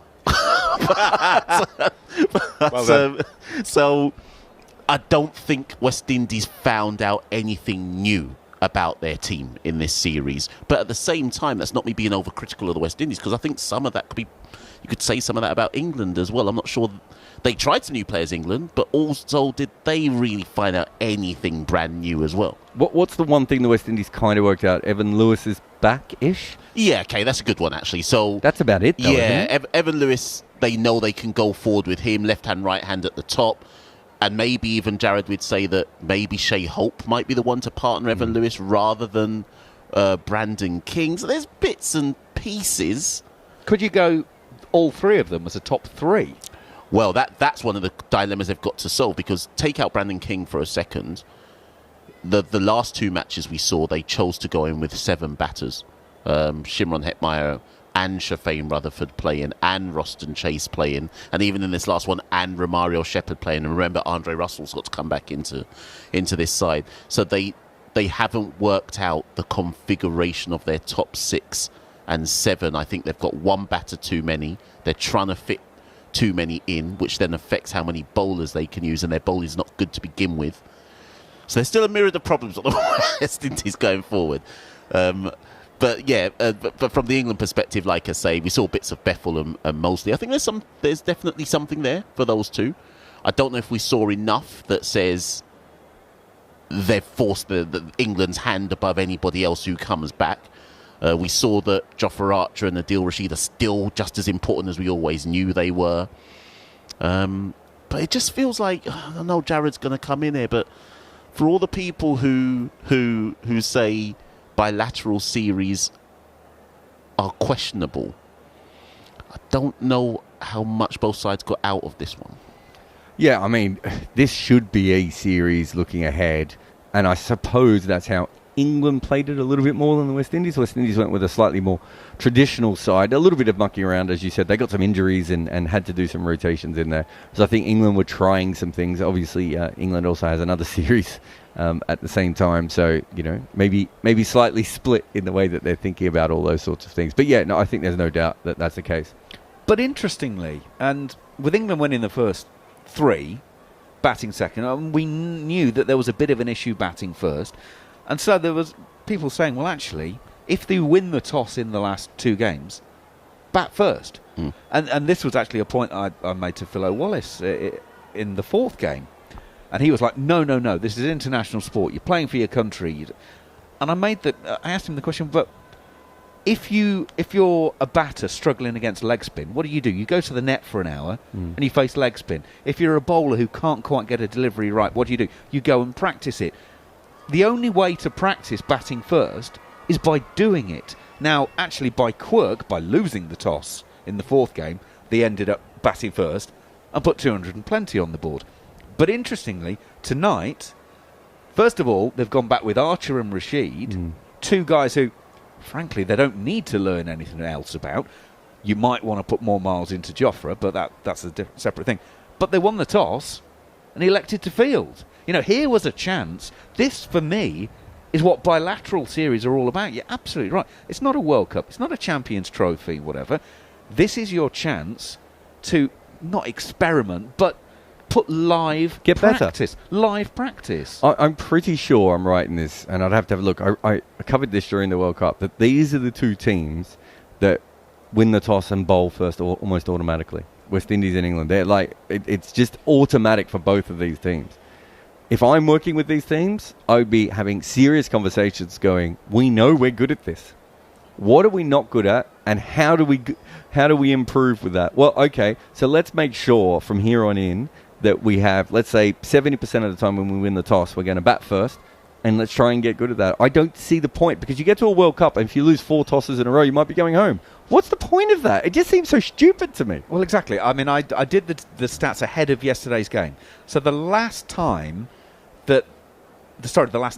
times that England have lost the toss, they've won the game only 3 times. They've lost 5 and there was no result. But of the 5 losses, 4 of them were batting first. So if you can't have a situation, just simply go, oh, well, flick the coin and, oh, well, that's it. I'm afraid game over. We've not won the toss. You've got to put yourself in that position, surely. I agree. That's certainly how I see it. And I've had this argument with analysts from not these 2 particular teams, but other teams who do it, and they say, but if you look at the numbers, we're 58% more likely to win if we bat second. And I said, yes, but in a clutch game, you want your players to be as confident if they're batting first as if they're batting second. And I don't see how these 2 particular sides would feel that way in a World Cup tomorrow. So, obviously, Brendan McCullum's going to be coming in as white ball coach in January. You've had a look at the same sort of players as everyone else. Well, we've played this series. We know that Brendan McCullum likes a punt, and I mean that in a cricketing sense rather than a horse racing sense. He likes it in all senses. Yes. I mean, did you see, by the way, that he had a horse running the other day and the name of the horse was Stokes? Oh, okay. So he backs his captain. Don't they make mayonnaise? Oh, no, is that a different company? That's Heinz. Stokes mayonnaise, isn't it? Look, the one posh person in the room knew it. Wow, okay, we're living and learning. Okay, I'm sorry, I just go for the supermarket own brand. I mean, I'm not shocked. Where were we going there? Oh, yeah, sorry, yeah, Brendan McCullum. I don't know how much Brendan McCullum influenced the selections on this tour, but there were a few youngsters. Do we think they've done enough, got enough credit from this to be persevered with? Because we know the reasons that some of them were here in the first place are other people being unavailable. Have they shown enough during these 3 ODIs, 4 and a bit T20s, to be considered worth pursuing with longer term? Look, I think Bethel will keep playing. I think he's done enough right across his short career so far. I think in this series, was he out once in this series? Yeah, he had 3 not outs. So he had a strike rate of 173 and an average of 127. That flatters him a little bit because he had all the not outs. But I certainly think he was a part of it. Mosley I'm a little bit more interested in because they seem very sure he's going to be a death bowler. And I feel a lot less sure that he's going to be a death bowler. And I'm not sure where his batting fits in right at the moment. So, but they've given them both opportunities. And Turner, I suppose, is the other one who, again, bowls at a decent pace, move the ball around at times, but it looked to me like Shai Hope saw him as the weak link in that bowling lineup. And I'm not sure Shai Hope's someone you want to, be absolutely going after your seamers. So none of those are bad things. That's the sort of situation where you take that information away and you go, okay, so now we know a little bit more about these players than we did before. That has to be the objective of every tour, of every match, of every series that you play. What did you make of England then, Mash? I think they're in a better position than the West Indies. The next World Cup's in Indian Sri Lanka? Yep. Yeah, Indian Sri Lanka. I think if you ask me, like if it was tomorrow who's in a better position, then I'd fancy England before I'd fancy the West Indies. It's hard because but this isn't England's full side, so it's hard to make a kind of overall assessment of where they're at. What we can say is that I think they are stockpiling useful strength in depth. I'm not going to say good because I don't think we're there yet to make that particular argument, but certainly useful. There are players there that I think, whether it be a Bethel, I'm with Jarrod, I like the look of mostly. I think there's something there. And even John Turner, Mahmood, I thought had a very good series. So that's what you want. You want players that you can kind of trial in bilateral series like this and say, okay, that we can work with that if we have to go to you. Whereas I'm not sure the West Indies can say that. Because I guess what you would want, if you're naming a World Cup squad of 15, 16 for the tournament, what you arguably want is 25, 26, who actually you could pick from. And if then you have an injury problem, whatever, you then know, okay, if we've got a left armer go bust, bang, he's your man. If we need an opening batter, bang, he's your man. And so what it looks like is England are getting that depth at the moment. At the moment, the West Indies probably look like they've got 13, 14-ish. There might be a couple of selections that would be a bit either or, but they probably don't have the extra few that really drive the competition for places. It goes back to what you said at the start of this today's game, Macca. Rodman Powell gave that interview at the end of the 4th T20 where he said there's just not the fast bowling depth out there. They've tried Shamar Joseph, they tried Terence Hines. Shamar Springer came into the squad, didn't play a game. And I think what sums it up best for those who are trying to look at the West Indies and their trajectory, if you had to pick your 3 best fast bowlers, and I use the word fast loosely, in the Caribbean for a T20 World Cup team, Andre Russell is still in the top 3, and he shouldn't be. At 36 going on 37, he shouldn't be your 3rd best.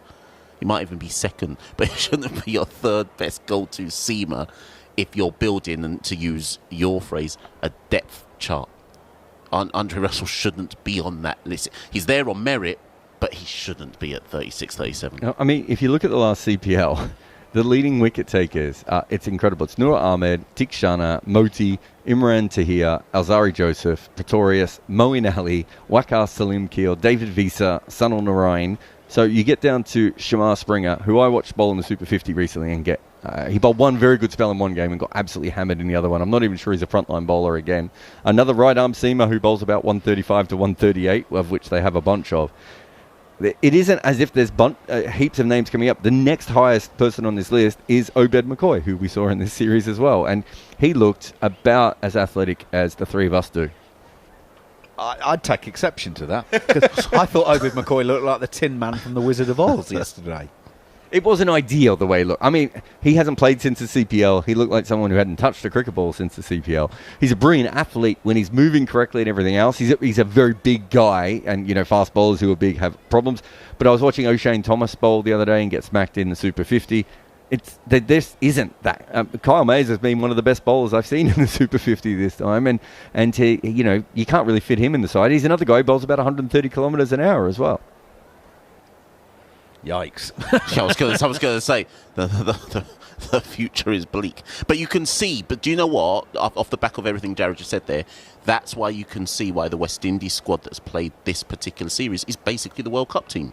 Because they haven't got they should have used it to try some depth out. Like, I don't know what's being gained here by playing the exact same 13 that you trust.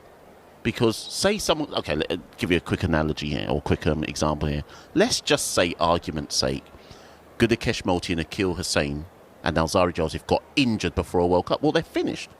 They've got nothing. Call up Sunil Narayan and ask him if he wants to come back. So I just think you always need to think worst case scenario. What if our 3 most important batters or bowlers got injured? What would we do then? And I'm not sure West Indies can answer that. Well, of course, I suppose that is the great thing for all sports administrators, coaches and whatever, is that throughput of talent, and it's something to always be worked on. In terms of where the teams go from here, the West Indies have some more home T20s coming up, don't they, Match? Yeah, so they end the year off with a multi-format series with Bangladesh. So they've got 2 test matches against Bangladesh starting, actually on Thursday is the first one. Then 3 T20s and 3 ODIs, and then it's Happy Christmas for everybody in the Caribbean. And what will let's do that in English. What will the expectations be in that series? It's Bangladesh. No, seriously. So you think they'll win 2-0? Bangladesh. I'm saying that the expectations have to be that they win the Test series, they win the T20 series, but the ODIs I'm willing to accept that Bangladesh are definitely a better ODI side than the West Indies. I think, Bangladesh's recent form is all over the shop, right? Because they beat Pakistan and played brilliant cricket, and then they basically forfeited the series against India. I actually think they're probably fairly similar to the West Indies. And around Bangladesh, I'm thinking a 1-1 is a very, very doable prospect. I hear that, but it's not acceptable. Is what I'm saying. It's not acceptable. Well, sometimes you forget, Macca, that Mash is a school teacher by trade, don't you? It's not acceptable. You can do better. Well, of course, as we come back to a conversation we actually had earlier on during the rain delay about pitches in the Caribbean, if they are turning, then that brings Bangladesh into the equation as well. Yes, so the 2 test matches are in Antigua and Jamaica. The expectation is that they are surely not going to produce 2 wickets, which aid Bangladesh. But remind me that I told you this in about 2 weeks' time. Right at the moment, who has the better seam bowling attack in Test cricket? Out of those 2 teams? No, Jarrod, I'm giving that one to the West Indies. Have you seen that Bangladesh bowlers? I know they've improved, but Jaden Seals, good bowler. Kimar Roach still in home conditions. With the juice balls, I like Shamar Joseph. Jarrod's trying to trigger me here, but I'm not accepting it. Shamar Joseph, I think Naheed is probably a better prospect than him at the moment. He's bowling faster than him for Bangladesh. I'm just saying it isn't the same Bangladesh that you're used to playing. Yeah, that's fair enough. And it's worth. And I also think they have a much better middle order than the West Indies as well. But they have no top order, so the 2 teams can bond over that. Don't forget that the New Zealand series that England have coming up next, 3 test matches in New Zealand. First one's in Christchurch, if memory serves, at Hagley Oval. Every ball of that series will, of course, be exclusively live here on talkSPORT 2 and the talkSPORT Cricket YouTube channel. So there's going to be plenty more cricket coming your way in the lead up to Christmas. So we are a long way from done for the calendar year of cricket. Just a disappointing way to end this T20 series. A rain out with only 5 overs play possible in this final match. So England have taken it 3-1. I don't think we're going to get a presentation ceremony. I think it's just proving too difficult for the TV company to work out how that is going to happen. So we'll bring you the reaction from the camps once we've been able to get that all sorted and bring that to you at a later date. Thank you very much for everyone who's been involved in this series and for you for listening. It's been very entertaining stuff, and we'll do it all again in a few weeks' time, as I say, as the group gets back together in New Zealand to bring you test match cricket on the talkSPORT Cricket YouTube channel and here on talkSPORT 2. Just over Overton at slip. Lewis gets a top edge and it flies over Overton, and the West Indies are underway with a 4. Archer for his second over around the wicket, and Evan Lewis said that one's into his wheelhouse and it goes all the way over mid-wicket for 6. Hope's gone on the pull, it's gone straight up in the air, but it's going to clear everyone and go over the boundary at 5.